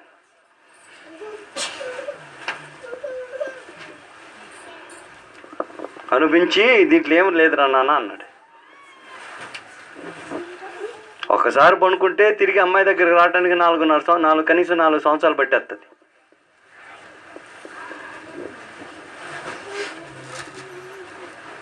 కనీసం మధ్యలో గ్యాప్లు గీపులు అన్నీ వదిలిపెట్టేది ఎన్నిసార్లు అనిపించుకోకుండా ఎంతమంది ఉన్నారో తెలీదు. అలాంటి మాట్లాడుతున్నాడు, అనిపించినోడు మాట్లాడుతున్నాడు. దానికోసం చేయలేదే. చేసుంటే సొలొమోను అలాగా అన్నింటినీ అనిపించేవాడు కాడు. స్వతంత్రం ఇచ్చాడు. ఆ స్వతంత్రం నేను వాడుకున్నాను అన్నాడు. నేను వాడుకున్న తర్వాత నాకు అర్థమైంది ఇది అన్నాడు. దేవుడు తనకు స్వతంత్రం ఇచ్చాడు, ఇష్టం వచ్చినట్టు నడుచుకునేదానికి. మనసుకు నచ్చినట్టు వాడేశాడు తన జీవితాన్ని. చెప్తాడు 2వ అధ్యాయం చదివితే మీకు అంత అర్థమవుతుంది. నా మనసుకి ఏదైతే అనిపించిందో అది ఎంత చేశాను. 2వ అధ్యాయం ఇంటికి వెళ్ళి చదవండి. నా మనసుకి ఏది నచ్చిందో, ఏది నేను అనిపించకుండా ఉండలేదన్న, ఏది వదలా, మొత్తం అనిపించాను. నాకు నచ్చినంత చేశాను. నచ్చిందంతా చేయటానికే దేవుడు వదిలింది. అయితే నచ్చిందంతా చెప్తే వచ్చే అనుభవం చెప్తున్నాడు. ఏం ఉపయోగం లేదన్నాడు. ఏముందన్నాడు? ఏమీ లేదు. నిజమే.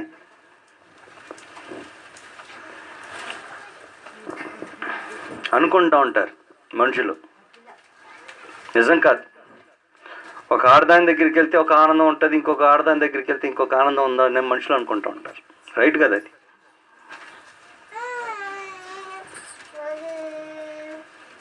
సొలొమోను అనిపించి చెప్పిన సమాచారం అది. ఏమీ లేదన్నాడు.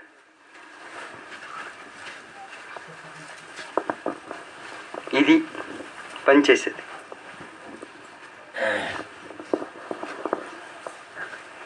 మానవుడు చేయబడిన విధానం. కారణ జన్ముడు నిస్సందేహంగా మానవుడు కాదు. కారణ జన్ముడు ఉన్నను ఉన్నతమైన కారణ జన్ముడు ఒకడే. మానవుల కోసం జన్మించిన వాడు ఒకడే. వీళ్ళందరూ మానవులు దేవుని వైపు తిప్పడానికి యోహాన్ లాంటి వారు ఉపయోగపడినాను. మానవాళికి శ్రేష్టమైన మేలు కలుగు చేసేవాడు ఒకడే. నిజంగా కారణ జన్ముడు ఒకడే, క్రీస్తు ప్రభు.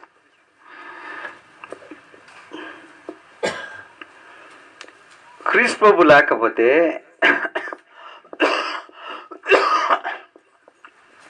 యోహాను కూడా చేసిన కార్యక్రమంలో మానవాళికి ఉపయోగపడేవి కావు.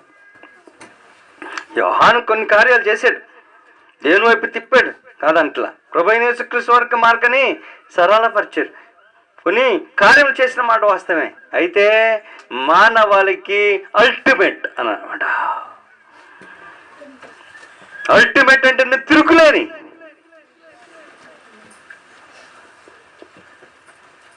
మానవులకి మేలు చేసిన వాడు క్రీస్తు ప్రభువారు మాత్రమే. నేను చెప్పేది మిగతా వాళ్ళు చేయలేదని చెప్పలా, అలా తీసేయొద్దు వాళ్ళని. నేను చెప్పేది ద అల్టిమేట్ అని అనమాట, ద పర్ఫెక్షన్, శ్రేష్ఠుడు. ఆయన లేకపోతే ఎంతమంది ఏం చేసినా ఉపయోగం లేని అనమాట. మానవాళికి ఉపయోగపడే ఏదైనా కార్యములు చేశాడంటే అది క్రీస్తు ప్రభువారు మాత్రమే. శాశ్వతమైన పరిష్కారము, శాశ్వతమైన మేలు, శాశ్వతమైన ఉపయోగము మానవులకి చేసింది క్రీస్తు ప్రభువారు మాత్రమే. అది నేను చెప్పేది. శాశ్వతమైన మేలు, శాశ్వతమైన పరిష్కారం క్రీస్తు ప్రభువారు మాత్రమే. ప్రభువైన యేసుక్రీస్తు వారి గురించి ఇప్పుడు ప్రారంభించబోతున్నాను. అన్నిటినీ చెప్పండి. కొన్నిటిని మాత్రమే గుర్తు చేయబోతున్నాను. అన్నిటికీ టైం చాలదు కూడా. నేను ఆ టైం ఇచ్చిన 4 గంటలు 3:30 అయిన ముందు నొక్కాడు, 3:30 అయిపోయింది. సరే, ఇంకొక అరగంట పొడిగించాడు కాబట్టి అరగంట క్రీస్తు ప్రభువారి గురించి చెప్తా. క్రీస్తు ప్రభువారు ఆయన కారణము, జన్మించడానికి కారణాలు అనేకం. అన్నిటినీ వర్ణించడం సాధ్యం కాదు. కొన్నిటిని మాత్రమే చర్చించబోద్దాం. చర్చించే ఏదైనాను అల్టిమేట్ అనమాట, తిరుగులేనివి. ఫస్ట్ అండ్ ఫార్మోస్ట్, మొట్టమొదటగా ప్రభువైన యేసుక్రీస్తు వారు జన్మించడానికి గల కారణము ఎవడును ఎప్పుడును సాధించలేని ఒక కార్యము ప్రభువైన యేసుక్రీస్తు వారు సాధిస్తానికి ఏర్పాటు చేయబడ్డాడు. ఎవడును ఎప్పుడును సాధించలేని ఒక కార్యము సాధించుటకు ప్రభువైన యేసుక్రీస్తు వారు ఈ లోకానికి పుట్టడానికి గల కారణం. అది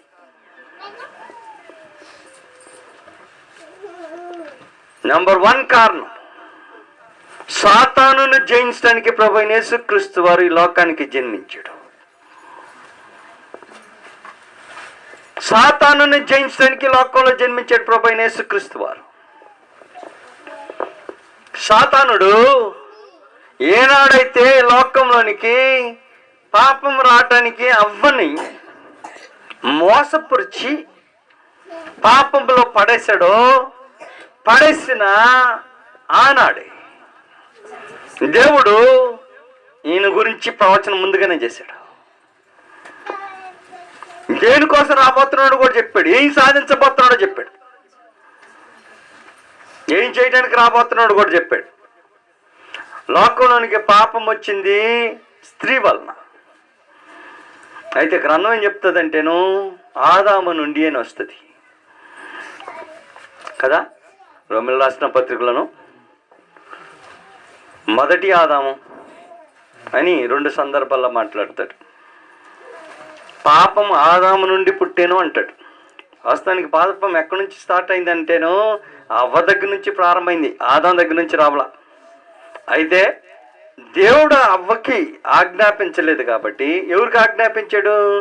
ఆదామునకు ఆజ్ఞాపించాడు కాబట్టి ఆదామే మొదటి కారకుడు. అందుకనే గ్రంథము ఆదామునే అంటది కానీ అవ్వనంత. అది కరెక్ట్గా క్లీన్గా తెలుసుకోవాల్సిన అవసరం ఉంది. గ్రంథం ఎందుకు ఆదాముని అంటదంటేనో అవ్వను ఎందుకు అంటదంటేనో ఆజ్ఞాపించింది దేవుడు ఆదామునకే కానీ అవ్వకి కాదు. తప్పిదం అవ్వ చేసిన బాధ్యత ఎవరితో వస్తుంది అనమాట? ఆదాంది అవుతుంది. కాబట్టి గ్రంథము పాప విషయంలో ఆదామునే తప్పుపడుతుంది.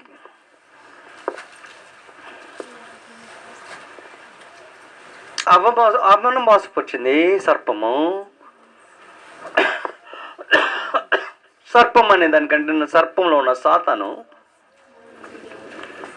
అవ్వను మోసపరిస్తే అవ్వ యొక్క బలవంతం మీద, లేకపోతే అవ్వ యొక్క మాట మీద ఆదాము పాపం చేశాడు. ఇందాక చదివే మీకు ఉదయం పూట మనం చదివిన చదువు, నీవు నీ భార్య అయిన అవ్వ మాట విని, నా మాట వినక నీ భార్య అయిన అవ్వ మాట విని అంటాడు. కాబట్టి లోకంలోనికి పాపము అవ్వ ట్రాన్స్మిషన్ వల్ల వచ్చింది, రైట్. అందుకనే గ్రంథం చాలా జాగ్రత్త పడుతుంది అన్నమాట స్త్రీల విషయంలో. పాయింట్ అది కాదు. పాయింట్, దేవుడు పాపం ఎక్కడి నుంచి వచ్చిందో అక్కడి నుంచి మనుషులను అడుక్కుంటే వెళ్ళి మళ్ళీ రివర్స్లో వస్తాడు అనమాట. చెప్పించుకుంటానికి వెళ్ళడానికి రివర్స్లో వస్తాడు. ముందు ఆదామని అడుగుతాడు, ఆదామా నువ్వెక్కడా అని అడిగాడు. నేను దాక్కున్నాను, నేను తినొద్దన వృక్షఫలంను తింటివా అని అడిగాడు. అందుకాదా నీవిచ్చిన ఈ స్త్రీయే నాకియగా నేను తింటిని అన్నాడు. సరే, ఈయన అడిగితే ఆమె నెట్టాడు కదా, నెట్టితే ఆమె దగ్గరికి వెళ్ళాడు. అవ్వా తిన్నావా అని అడిగాడు. సత్వము నన్ను మోసము పుచ్చగా నేను దానిని తింటిని. నేరుగా సర్పం దగ్గరికి వెళ్తాడు. నేరుగా సర్పం దగ్గరికి వెళ్ళి, సర్పము నువ్వు భూజంతువులో అన్నిటికంటే చెప్పింపబడిన దానివై నువ్వు బ్రతుకు దినములలో మన్ను తినచ్చు, భూమి పొట్టతో ప్రాగుదవు. అయిపోయింది సర్పం. సర్పం వాడుకున్న సాతాను ఒకటి ఉందిగా, సాతాన్ దగ్గరికి వస్తాడు అన్నమాట. ఇప్పుడు ఉంటుంది మ్యాటర్. రైట్, చదువుదాం, గ్రంథం చదువుదాం. 3వ అధ్యాయం, ఆదికాండం 3వ అధ్యాయం. మనము 15వ వచనం నుంచి చదవబోతాం అనమాట. ఆదికాండం 3వ అధ్యాయం 15వ వచనం. కారణ జన్ముడు అనే సంగతి స్టార్టింగ్ ఆయన గురించే చెప్పబడింది, ఇంకెవడో కాదు. మూల పురుషుడు. చూద్దాం. మరియు ఆయన నీకు సాతానుతో మాట్లాడుతున్నాడు అనమాట. నీకును స్త్రీకిని నీ సంతానమునకును ఆమె సంతానం అంటే క్రీస్తుబాబు, స్త్రీ సంతానం అయిన వాడు క్రీస్తుబాబు అనమాట. ఆమె సంతానమునకును ఏం చేస్తాడంటాడు? వైరము కలుగు చేసేదను. అదంటే అక్కడ అదన వాడాడు కానీ ఏమో స్త్రీ సంతానం అన్నమాట. స్త్రీ సంతానమైన క్రీస్తు ఆయన ఏం చేస్తాడు అని చెప్తున్నాడు? నీ తల మీద కొడతానికి వస్తాడు అని చెప్తున్నాడు. క్రీస్తు ప్రభు జన్మకు ఈ లోకంలో జన్మిస్తానికి గల కారణం ఏంటంటేను సాతానును తల మీద కొట్టాలి, అనగా సాతానుని ఓడించడానికి రావాలి. ఆయన భూమి మీద బ్రతకడానికి మూల కారణం, ఫస్ట్ కారణం అది. నీవు ఆమె నీ మడిమి మీద కాదుకో, నీ తలను మీద కొట్టును, నీవు ఆమె మడి మీద కొట్టేదవు అన్నాడు. లోకములో ఇతడు జయించిన వాడు ఎవడున్నో దాని తర్వాత పొట్ల. లోకములో సాతాన్ని జయించిన వాడు ఆది నుంచి పొట్ల. దేవునిచే స్వయంగా చేయబడిన మనుషులే నిలబడకపోతే ఆ మనుషుల నుంచి వచ్చిన వాడు అంతవరకు నిలబడుతున్నాడు. నేరుగా ఫస్ట్ హ్యాండ్ దేవుడే స్వయంగా మానవులను సృజించుకునేటప్పుడు ఆదమావులుగా ఆయన సృజించుకున్న వారే నిలబడకపోతే సాతాను ఎదుట ఇంకెవరు నిలబడతారని సాతాను గురించి చెప్పిన సందర్భం మనందరికీ తెలుసు. అతడు గర్జించు సింహం వలె ఇటు అటు తిరుగులాడుచు ఎప్పుడు ఎవరిని మింగుదనా అని ఎప్పుడునూ తిరుగుతూ ఉంటాడంట. ఎక్కడ దొరుకుతారా, ఛాన్స్ ఎక్కడ వస్తుందా అని తిరుగుతూ ఉంటాడు. ఎవడైనా వదిలేడంటేనో ఎవడిని వదల్లా. ఎవడు కారణ జన్ముడుగా సాతాను జయించడానికి ఎవడున్న కారణ జన్ముడు కాదు. ఒకడున్నాడు, సాతాను జయించడానికి వచ్చేవాడు ఒకడున్నాడు, వస్తాడు నీ తలను చెతకదూకుతాడు. గ్రంథంలో రోమిలు రాసిన పత్రికలో ఏమని ఉంటుందంటేను, పిల్లారా భయపడుకుడి, కాలం వచ్చినప్పుడు దేవుడు మీ పాదముల కింద ఆయన చితకు దొక్కించిన ఉంటుంది. గ్రంథం కరెక్ట్గా చదవాలి. ఆయన పట్టుకుంటే చితకు దొక్కుతామనే కానీ చితకు దొక్కేవాడు ఒకడు నేరుగా, మనం కాదన్నమాట. వచ్చేవాడే ఎలాంటి వాడు ఉంటాడు, అతను నేరుగా నీ తలను దొక్కేవాడు ఒకడు వస్తాడు. మనుషులు పూసుకుంటే ఎలాగా నేను కూడా సాతాను దొక్కుతానంటే, ఒక్కసారి ట్రై చేయండి, నేను చూద్దాం. పాపం లేకుండా ఆడితో కలబడటం, ఆడితో కలబడగలిగిన వాడు ఒక్కడే ఉన్నాడు. విజయ గీతములు పాడరని పాట మీకు తెలుసు అసలు. దాంట్లో చెప్తాడు, రంగము మీరక. రంగం ఎక్కడ? భూలోకం. దాంట్లో రంగం మేరక రంగాన్ని గెలిచినవాడు ఆయనే. రక్త బలము చేత. ఎవడన్నా ఉన్నామంటే ఎవడు లేం, ఉన్నాడు ఒక్కడే, కారణ జన్ముడు. సాతాను తలను చితకు దొక్కగలిగిన వాడు, తనంతగా తాను పట్టుకుంటే కాదు, తొక్కితే కాదు, ఆయన పట్టుకుంటే మనం దొక్కుతామంట. అది కాదు స్టైలు. చూద్దామా,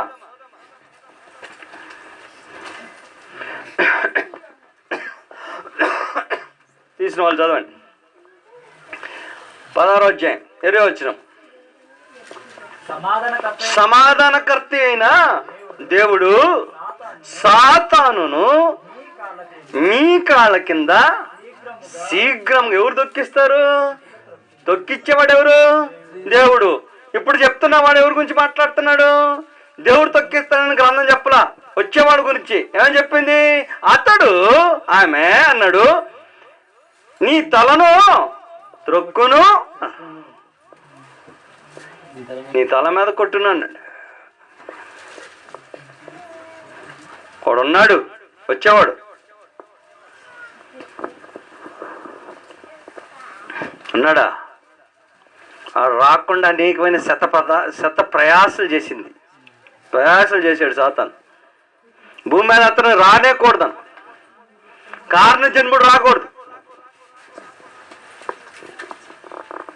సాతాను ట్రై చేసింది కారణ జన్ముడు జన్మించకూడదు. నువ్వు కాదు, నేను కాదు, నువ్వు పుడితే ఎంత, నువ్వు పుట్టకపోతే ఎంత, మానవ బతుకెంత. ఆయన పుట్టకుండా చంపేయడానికి ట్రై చేసింది. పుడితేనే కదా వైరవం, పుడితేనే కదా నా తలం దొక్కేది. అది పుట్టకూడదు, స్త్రీ సంతానం అనేవాడు పుట్టకూడదు.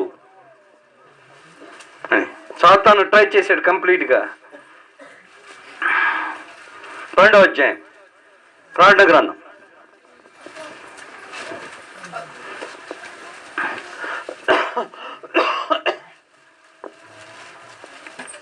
3వ వచనం నుంచి. అంతటా పరలోకమందు ఇంకొక సూచన నాకు కనపడెను. ఇదిగో తెల్లని తెల్లని కదా, అది ఎర్రని మహాగఢ సర్పము, దానికి 7 తలలను. ఆ పదం జాగ్రత్త గుర్తు పెట్టుకొని మళ్ళీ తిరిగి దాని గురించి చర్చించబడి, దానికి 7 తలలను 10 కొమ్ములను ఉండెను, 7 కిరీటములు ఉండెను. దాని తోక ఆకాశ నక్షత్రములలో వాటిని భూమి మీద పడవేసెను.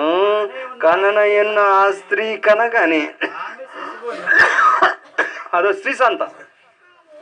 కననయన స్త్రీ కనగానే ఆమె సంతానము మృంగివేయవలనని ఆ ఘట సర్పము ఏం చేసిందంట? స్త్రీ ఎదుట నిలబడి, నువ్వు పుడితే అంత, నువ్వు పుట్టకపోతే అంత, నీ బ్రతికెంత, నా బ్రతికెంత. దేనికోసం వేచిందంట? కననయన్న ఆ స్త్రీ కనగాని. ఏ స్త్రీ గురించి ఆలోచన చేస్తున్నాడు? ఆదిలో చెప్పాడే, స్త్రీ సంతానం. దానికి నాకు వైరం, మీ ఏంటి అని.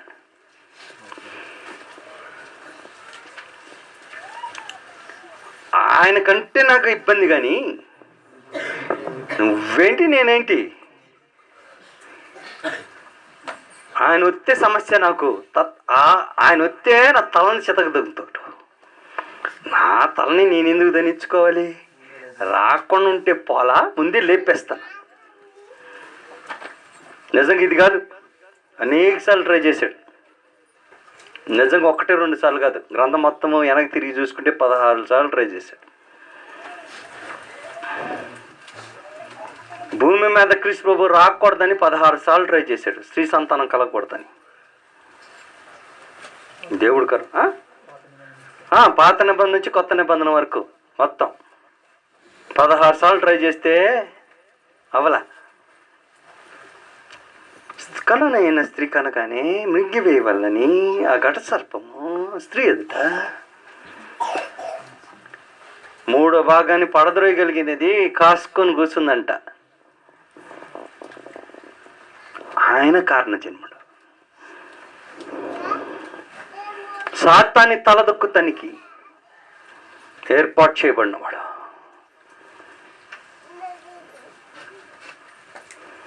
కాసుకొని కూర్చుంది మింగేద్దామని. తన వల్ల కాల. యుద్ధాలు జరిగినాయి. యుద్ధాల గురించి ఇప్పుడు నేను చెప్పటం మొదలు పెడితే దీనికే టైం అయిపోతుంది. మనం చూడాల్సింది ఒకటి ఉంది కదా, ఏది? తలను తొక్కేది, తలను గాయపరిచేది ఒకటి ఉంది కదా. రైట్, గాయపరిచేవాడు ఒకడు ఉన్నాడు. 13వ అధ్యాయంలో గాయపరిచిన గడసర్పం కనపడుతుంది మీకు. మింగేయాలని కూర్చున్న గడసర్పానికి తన తల గాయపరచబడిన సందర్భం మనకు కనపడుతుంది. 13వ అధ్యాయం మొదటి నుంచి చదివితే మనకు కనపడుతుంది. మరియు 10 కొమ్ములను 7 తలలు కలిగా, అది సాతాను కదా. అది ఎవరి గురించి మాట్లాడాడు అనమాట? రోమా ప్రభుత్వాన్ని గురించి మాట్లాడాడు. రైట్, అవుతుంది, దాటేద్దాము. ఒక క్రూర మృగము సముద్రములో నుండి బయటికి వచ్చుట చూచి తిని దాని కొమ్ముల మీద దాని తలల మీద దేవదూషణకరమైన పేర్లను ఉండెను. నేను చూచిన ఆ మృగము దాని పాదములు ఎలుగుబంటి పాదములు వంటివి, దాని నోరు సింహపు నోరు వంటిది. దానికి ఆ ఎక్కడి నుంచి జాగ్రత్తగా ఉంది. దానికి ఆ ఘట సర్పం అంటే సాతాను తన బలమును, తన సింహాసనమును, గొప్ప అధికారమును ఇచ్చెను. చదివి. దాని తలలలో 7 తలలు ఉన్నాయి కదా దానికి, ఘట సర్పానికి. దాని తలలలో ఒకదానికి చావు దెబ్బ తగిలినట్టుండేను అని. అదన్నమాట. వస్తాడు ఒకడు, కారణ జన్ముడు, నీ తల చెతకదొక్కుతాడు.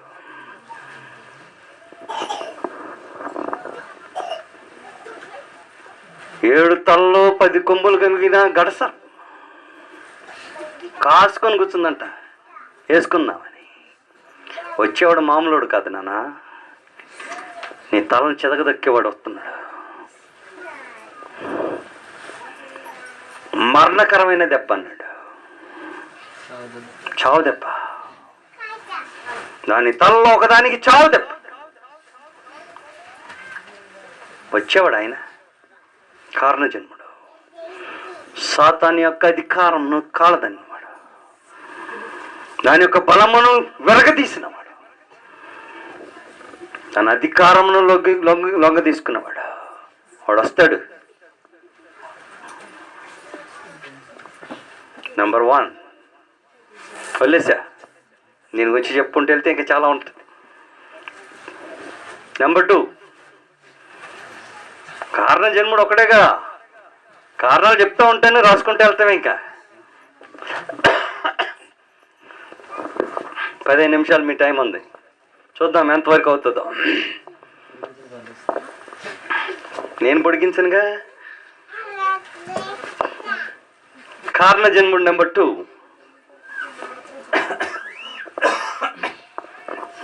క్రీస్తు ప్రభు వారు ఈ లోకమునకు దీవెనకరంగా రాబోతున్నాడు.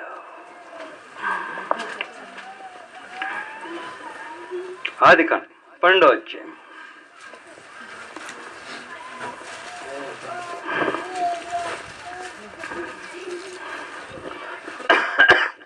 ఈ లోకంలో ఉన్న సకల జనులను ఆశీర్వదించగలిగిన వాడు ఒక్కడే.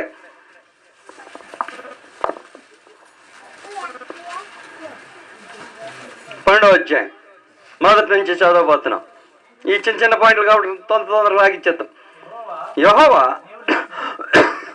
నువ్వు లేచి నీ దేశము నుండి, నీ బంధువుల యొద్ద నుండి, నీ తండ్రి ఇంటి నుండి నేను నీకు చూపించబోతున్న దేశమునకు వెళ్ళము.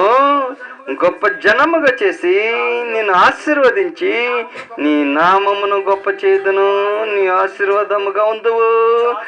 నిన్ను ఆశీర్వదించే వారిని ఆశీర్వదించను. భూమి యొక్క సమస్త వంశములు నీ యందు ఆశీర్వదించబడునని అబ్రహాముతో నేను దీని యొక్క సంతానం ద్వారా ఆశీర్వదించబడని మిగతా సందర్భంలో కూడా 17వ అధ్యాయంలో కూడా ఈ యొక్క మాటను తెలియజేస్తాడనమాట. నీ ద్వారా సమస్త జనులను ఆశీర్వదింపబడతానని చెప్పిన ఇక్కడే 17వ అధ్యాయంలో నీ సంతానం ద్వారా సకల జనులను ఆశీర్వదిస్తానని. ఆ సంతానం గురించి లోకములో ఉన్న సకల జనులు ఆశీర్వాదము పొందే ఒకే ఒక్క నామము ప్రభువైన యేసుక్రీస్తు వారి యొక్క నామం. గలతీయులకు రాసిన పత్రికలో ఉంటుంది కదా, ఆ సంతానము మనుషులను లోకంలో ఉన్న సకల జనులను ఆశీర్వదిస్తానికి ఏర్పాటు చేయబడినవాడు. 3వ అధ్యాయం 13-15 వచనం నుంచి చదవబోతున్నాం.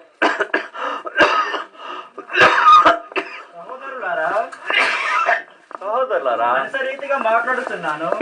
మనుషులు చేసిన ఒడంబడికైనను స్థిరపడిన తర్వాత దాన్ని కొట్టివేయడు, మరి ఏమీ కలపడు. అబ్రహామునకు వాగ్దానంలో చేయబడెను.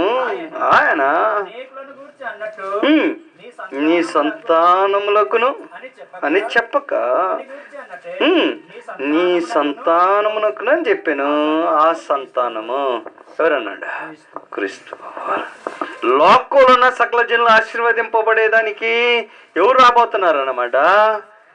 అబ్రహాం యొక్క సంతానం యొక్క కుమారుడుగా క్రీస్తు వారు ముందుగా ఆయన కారణ జన్ముడు. ఏమి వస్తుంది క్రీస్తు యొక్క జన్మలో? సకల జనులకు ఆశీర్వాదం వస్తుంది. నువ్వు నేను పుట్టితే ఏమొస్తుంది? నువ్వు నేను పుట్టితే ఏమొస్తుంది? ఏమీ రాదు.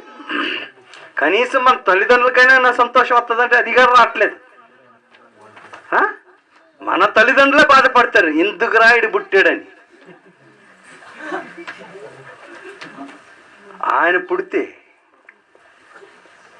ఆయన ద్వారా ఏం జరుగుతుంది అన్నాడు? సకల జనులు ఆశీర్వాదింపబడతారు. క్రీస్తు ప్రభు సకల జనులకు ఆశీర్వాదకరమా? సకల జనులకు ఆశీర్వాదకరమైన అన్ని జనులకు మరి ముఖ్యంగా ఆయన ద్వారా మనుషులకి అన్ని జనులకి వెలుగు ప్రకాశించానని చెప్తాడు. దీన్ని మనం కంటిన్యూస్గా ఇంకా లోతుగా చదువుకుంటూ వెళ్తే యెషయా గ్రంథం 9వ అధ్యాయంలో చీకట్లో వెలుగు ప్రకాశించానని చెప్పిన సందర్భము మళ్ళీ తిరిగి మన మత్తయి సువార్త 4వ అధ్యాయంలో కూడా దానిని చూడవచ్చు. ప్రభువైన యేసుక్రీస్తు వారికి వలన చీకట్లో ఉన్న మనకి వెలుగు ప్రకాశించను. అన్ని చెల్లైన మనకి దీవెన వస్తుంది అని చెప్తే ఊరకనే కాదు. అది ఆయన పుడితే మేలు. ఎవరికి మేలు? మానవాళ్ళందరికీ మేలే. ఒకటి, మానవాళికి విరోధి అయిన సాతాను నశింప చేయడానికి ఒకరు రావాలి. ఆయన జయించేవాడు ఒకరు రావాలి. ఆయన ఆధిపత్యాన్ని ఎరగతీసేవాడు ఒకరు రావాలి. బలవంతుడైన వాడిని బంధించేదానికి ఒకరు రావాలి. అది క్రీస్తు ప్రభువు వారు మాత్రమే. ప్రభువైన యేసుక్రీస్తు యొక్క జననం ఉంది. మానవ కోటికి మేలది. యోహాను ఏం చేస్తాడు? కొంతమందిని మాత్రమే దేవుని వైపు తిప్పుతాడు. క్రీస్తు ప్రభువు వారి యొక్క జననం వలన సకల జనులకి, సకల జనులు అని చెప్పేటప్పుడు అన్ని జాతి మనుషులని మాటే కానీ ప్రతి మనుషుడు మేలు అనిపిస్తాడని కదా దాని అర్థం. అది కూడా కరెక్ట్గా అర్థం కావాలి. ప్రతి జాతి మనుషుల నుంచి మేలు అనిపిస్తారనే అర్థమే కానీ ప్రతి జాతి మనుషులను ప్రతి మనుషులను మేలు అనిపిస్తాడని కదా దాని అర్థం. కరెక్ట్గానే చెప్పాడు. సకల జనులు అనిపిస్తాడన్నాడే కానీ ప్రతి జనం అనిపిస్తాడని చెప్పలా. ప్రతి జనంలో ప్రతి వ్యక్తి అనిపిస్తాడని చెప్పలా. గ్రంథం చదివేటప్పుడు క్లియర్గా చదువుకోవాలి, ప్రతీది పట్టుకొని చదవాలి, అప్పుడే తెలుస్తుంది. క్రీస్తు ప్రభు వారు పుడితే ఆయన పుడితే ఆశీర్వాదం. నీకు నాకు ఎవరికైనా సరే, ఏ లోకంలో ఉన్నా, ఏ ప్రాంతంలో ఉన్నా, ఏ జాతి వారైనా.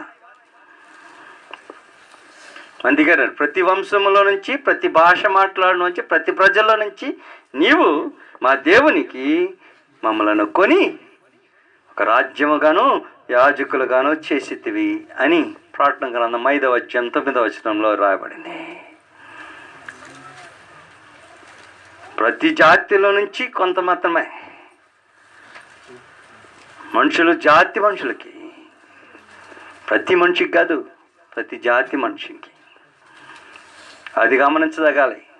మనుషులందరూ అందరికి ఆశీర్వాదం అంటే అందరూ బొలు వేసుకోవటం కాదు, ప్రతి జాతి మనుషుల్లో వారికి. గ్రంథం చాలా క్లీన్గా ఉంటుంది, చదవటం దేని చేత కావాలి దాన్ని. నెంబర్ 3, దావీదు సింహాసనమును, శాశ్వత రాజ్యమును స్థాపించేవాడు ఒకడు, ఎవడు లేడు. దావీదు సింహాసనం స్థాపించగలిగిన వాడు ఎవడు లేడు. దాని తర్వాత వచ్చిన వాళ్ళ అనేకులు, సొలొమోను లాంటి వారు వచ్చారు 40 సంవత్సరాలు లేదు. ఉజ్జా లాంటి వారు వచ్చారు 52 సంవత్సరాలు లేదు. మనిషి లాంటి వారు వచ్చారు 55 సంవత్సరాలు లేదు. టాప్ 55 సంవత్సరాలు మనిషే, ఆయన చచ్చాడు. దావీదు సింహాసనం స్థాపించబడలా శాశ్వతంగా. దావీదు సింహాసనం శాశ్వతంగా స్థాపించబడతానికి ఒక మనుషుడు వస్తాడు, కారణ జన్ముడు, శాశ్వతమైన రాజ్యాన్ని స్థాపించేవాడు. ఆ రాజ్యమునకును ఎన్నటికి లయము ఉండదు, శాశ్వతమైన రాజ్యం.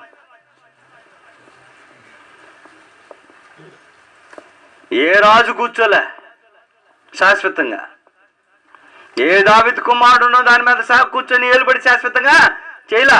ఏ రాజును ఉండబోడు, శాశ్వతమైన రాజు ఒక్కడే, కారణ జన్ముడు. ఆయన లోకానికి పుట్టిందే రాజ్యాన్ని స్థాపిస్తానికి, శాశ్వతమైన రాజ్యాన్ని స్థాపిస్తానికి. శాశ్వతమైన రాజ్యాన్ని ఏమిటండి ఎవడానికి లేడు. రాబోడు కూడా కారణ జన్ముడు. వాడు వస్తాడు, నీ సంతానంలో నుంచి ఒకడు వస్తాడు. నేను చదివిన లేఖన భాగం సమయంలో 2వ గ్రంథం 7వ అధ్యాయం 14వ వచనంలో చదివితే నీ సంతానంలో నేను హెచ్చించి అతను ఆ కుమారునిగా స్వీకరించి అతని రాజ్యమును నేను స్థిరపరచెదను, దానికి లయము ఉండదు.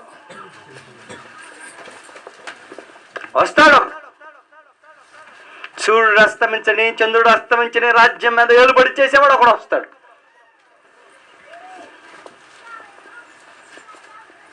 నువ్వు నేను కాదు, నువ్వు నేను ఏమి జరగదు. మనుషుడు రాసుకుంటే బూడిది తప్పేం రాదు.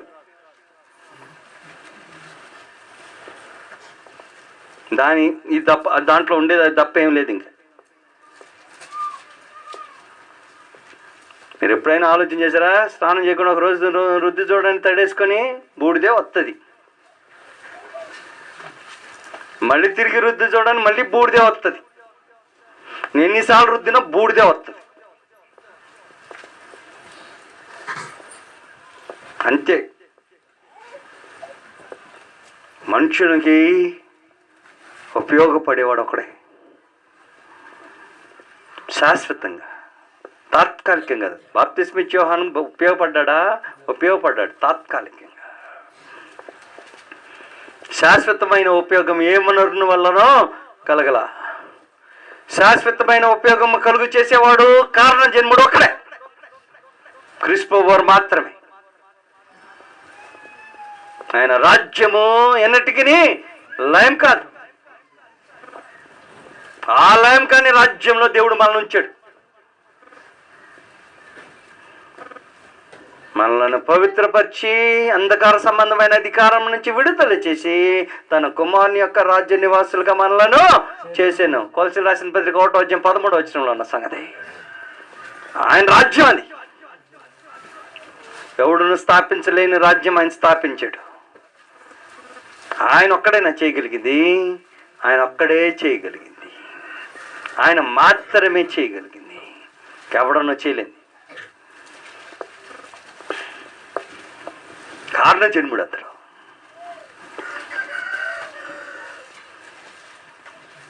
చదివారా? కొలసి రాసిన పత్రిక ఉంది కదా, నిజమే. 3:13 ఆయన మనలను తన అంధకార సంబంధమైన అధికారము నుంచి విడుదల చేసి తన ప్రేమించిన తన కుమారుని యొక్క రాజ్య నివాసులుగా చేశాను అనేది. మనం ఆయన రాజ్యంలో ఉంటాం. శాశ్వతమైన రాజ్యము, సూర్యుడు అస్తమించిన రాజ్యము, చంద్రుడు ఎన్నటికి మాయని రాజ్యము. ఆయన ఆ రాజ్యాన్ని స్థాపించేదానికి ఒకడు వస్తాడు, ఎవడనో లేడు అని ఆనాడు చెప్పబడినవాడు కారణ జన్ముడు. స్థాపించి వెళ్ళిపోయాడు, ఇంక రాడు. వస్తే ఆయన రాజ్యము తండ్రికి అప్పగిస్తానికి వస్తాడే కానీ మళ్ళా తిరిగి రాజ్యం వెళ్ళి చేయలేదానికి కొత్తగా ఏం రాడు. రాజ్యం వెళ్తున్నాడు ఆయన. ఆ రాజ్య నివాసం మనం. పాయింట్ నెంబర్ 4, దేవుని కొరకు ఆలయం కట్టేవాడు ఒకడే. ఆయనే ఆలయం కడతాడు, ఇంకెవడనో లేడు. ఎవడు కట్టినా దేవుడు నివసించడు. సొలొమోను కట్టినా దేవుడు నివసించలా. దాని తర్వాత జెరుబాబెలు కట్టినా దేవుడు నివసించలా. ఏ రోజు కట్టినా దేవుడు నివసించలా. దేవుడు కట్టగలిగిన దేవాలయం ఒక్కడే కట్టగలుగుతాడు. ఆయనే కట్టాలి, ఆయనే వస్తాడు. జకర్యా గ్రంథం చదువుతున్నాడు, చదివే అధ్యాయము 10 చదివేసాయి. జకర్యా గ్రంథము 12:12 సైన్యములకు అధిపతి యెహోవా ఇలాగూ సెలవిచ్చుచున్నాడు, చిగురు అని ఒకడు కలడు, అతడు తన స్థలములో నుండి చిగురించును, అతడు యెహోవాలయం కట్టును, అతడే యెహోవాలయం కట్టును. అతడు ఘనత వహించుకొని సింహాసనాసీనుడై ఏలును అనేసాడు. సింహాసనాసీనుడై అతడు యాజకత్వము చేయగా ఆ ఇద్దరికి సమాధానకరమైన యోచనను కలుగును అనేసాడు. ఒకడే కారణ జన్ముడు. ఎవడు పడితే ఆడు, ఎలాగ పడితే అలాగా వస్తాడా? కట్టినవారు ఉన్నారు, ఉంటాడా దేవుడు? ఉండడు అని చెప్పేశాడు. దేవుడు హస్తకృతమైన ఆలయంలో నివసించేవాడు కాడు. ఒక్కడు కట్టిన ఆలయంలో మాత్రమే ఉంటాడు. కట్టబోయేవాడు వస్తాడని చెప్పాడు. అప్పుడు చెప్పాడు, ఆలయం కట్టును, అతడే ఆలయం కట్టును. అతను తప్ప ఇంకెవడు లేడా? కట్టడానికి ఒకడేనా? వస్తాడా? వస్తాడు. కడతాడా? కడతాడు. కారణ జన్ముడు అతడు. ఈ టైం అయిపోయింది. క్రీస్తు ప్రభు వారు కారణ జన్ముడు. ఇంకా చాలా సంగతులు మనం కాదు. చెప్పాను కదా, మనుషులు రాసుకుంటే బూడిద తప్ప దేనికి పనికిరాడు. ఆయన ఉన్నాడు కాబట్టి కారణ జన్ముడు ఒకడు జన్మించి దేవుని పక్షానను మనుషుల పక్షాన చేయగలిగిన సమస్తం. చెప్పాను కదా, అల్టిమేట్ అన్నాను కదా. అల్టిమేట్ అంటే ఇక లేదనమాట. దాని తర్వాత ఆయన కానే సాటి, ఆయన మాత్రమే చేయగలిగినవాడు, ఆయనే చేసినవాడు, చేయగలిగినవాడు, చేసినవాడు. ఒక్క పని కాదు ఆయన చేసింది. కారణ జన్ముడని ఓర్కడే లెక్కించలేదు ఆయనకి. ఆయన అనేకమైన పనులు చేశాడు. అన్ని పనులు సంపూర్ణంగా చేశాడు. లోటు లేకుండా, ఇబ్బంది లేకుండా అందరికీ మేలు కలిగేటట్టు చేశాడు. అది మానవులకైనా సరే, దైవత్వం అయినా సరే ఉపయోగపడేటట్టు చేశాడు. ఆయన కారణం కోసం జన్మించిన వాడు, కారణ జన్ముడు. రక్త మాంసంలో పాలువాడటం కూడా దాని కారణాలు ఉన్నాయి. మానవ శరీర స్వభావంలోనికి రావాలన్నారు. దేనికి? శోధనను జయించాలంటే, శోధన యొక్క అనుభవం కావాలంటే, ప్రధాన యాజకుడు కావాలంటే, ప్రధాన యాజకుడు మన యొక్క శ్రమానుభవంలో పాలివాడు కాడు. కానీ ఆయన మన వల్లే అన్ని విషయంలోనూ శోధింపబడినవాడు. ఎందుకన్నా? శరీరంలో రావటానికి గల కారణం ఉంది, జన్మించటానికి గల కారణం ఉంది. ఏంటి? ప్రధాన యాజకులాగా అతను మన వల్లే అన్నిట్లోనూ అనిపించాలన్న. ఎన్ని చెప్పమంటారు నన్ను?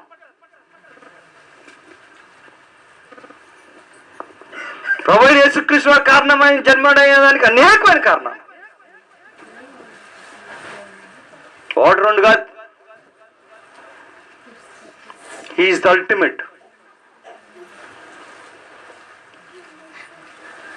సాటిలేని మన రాజు.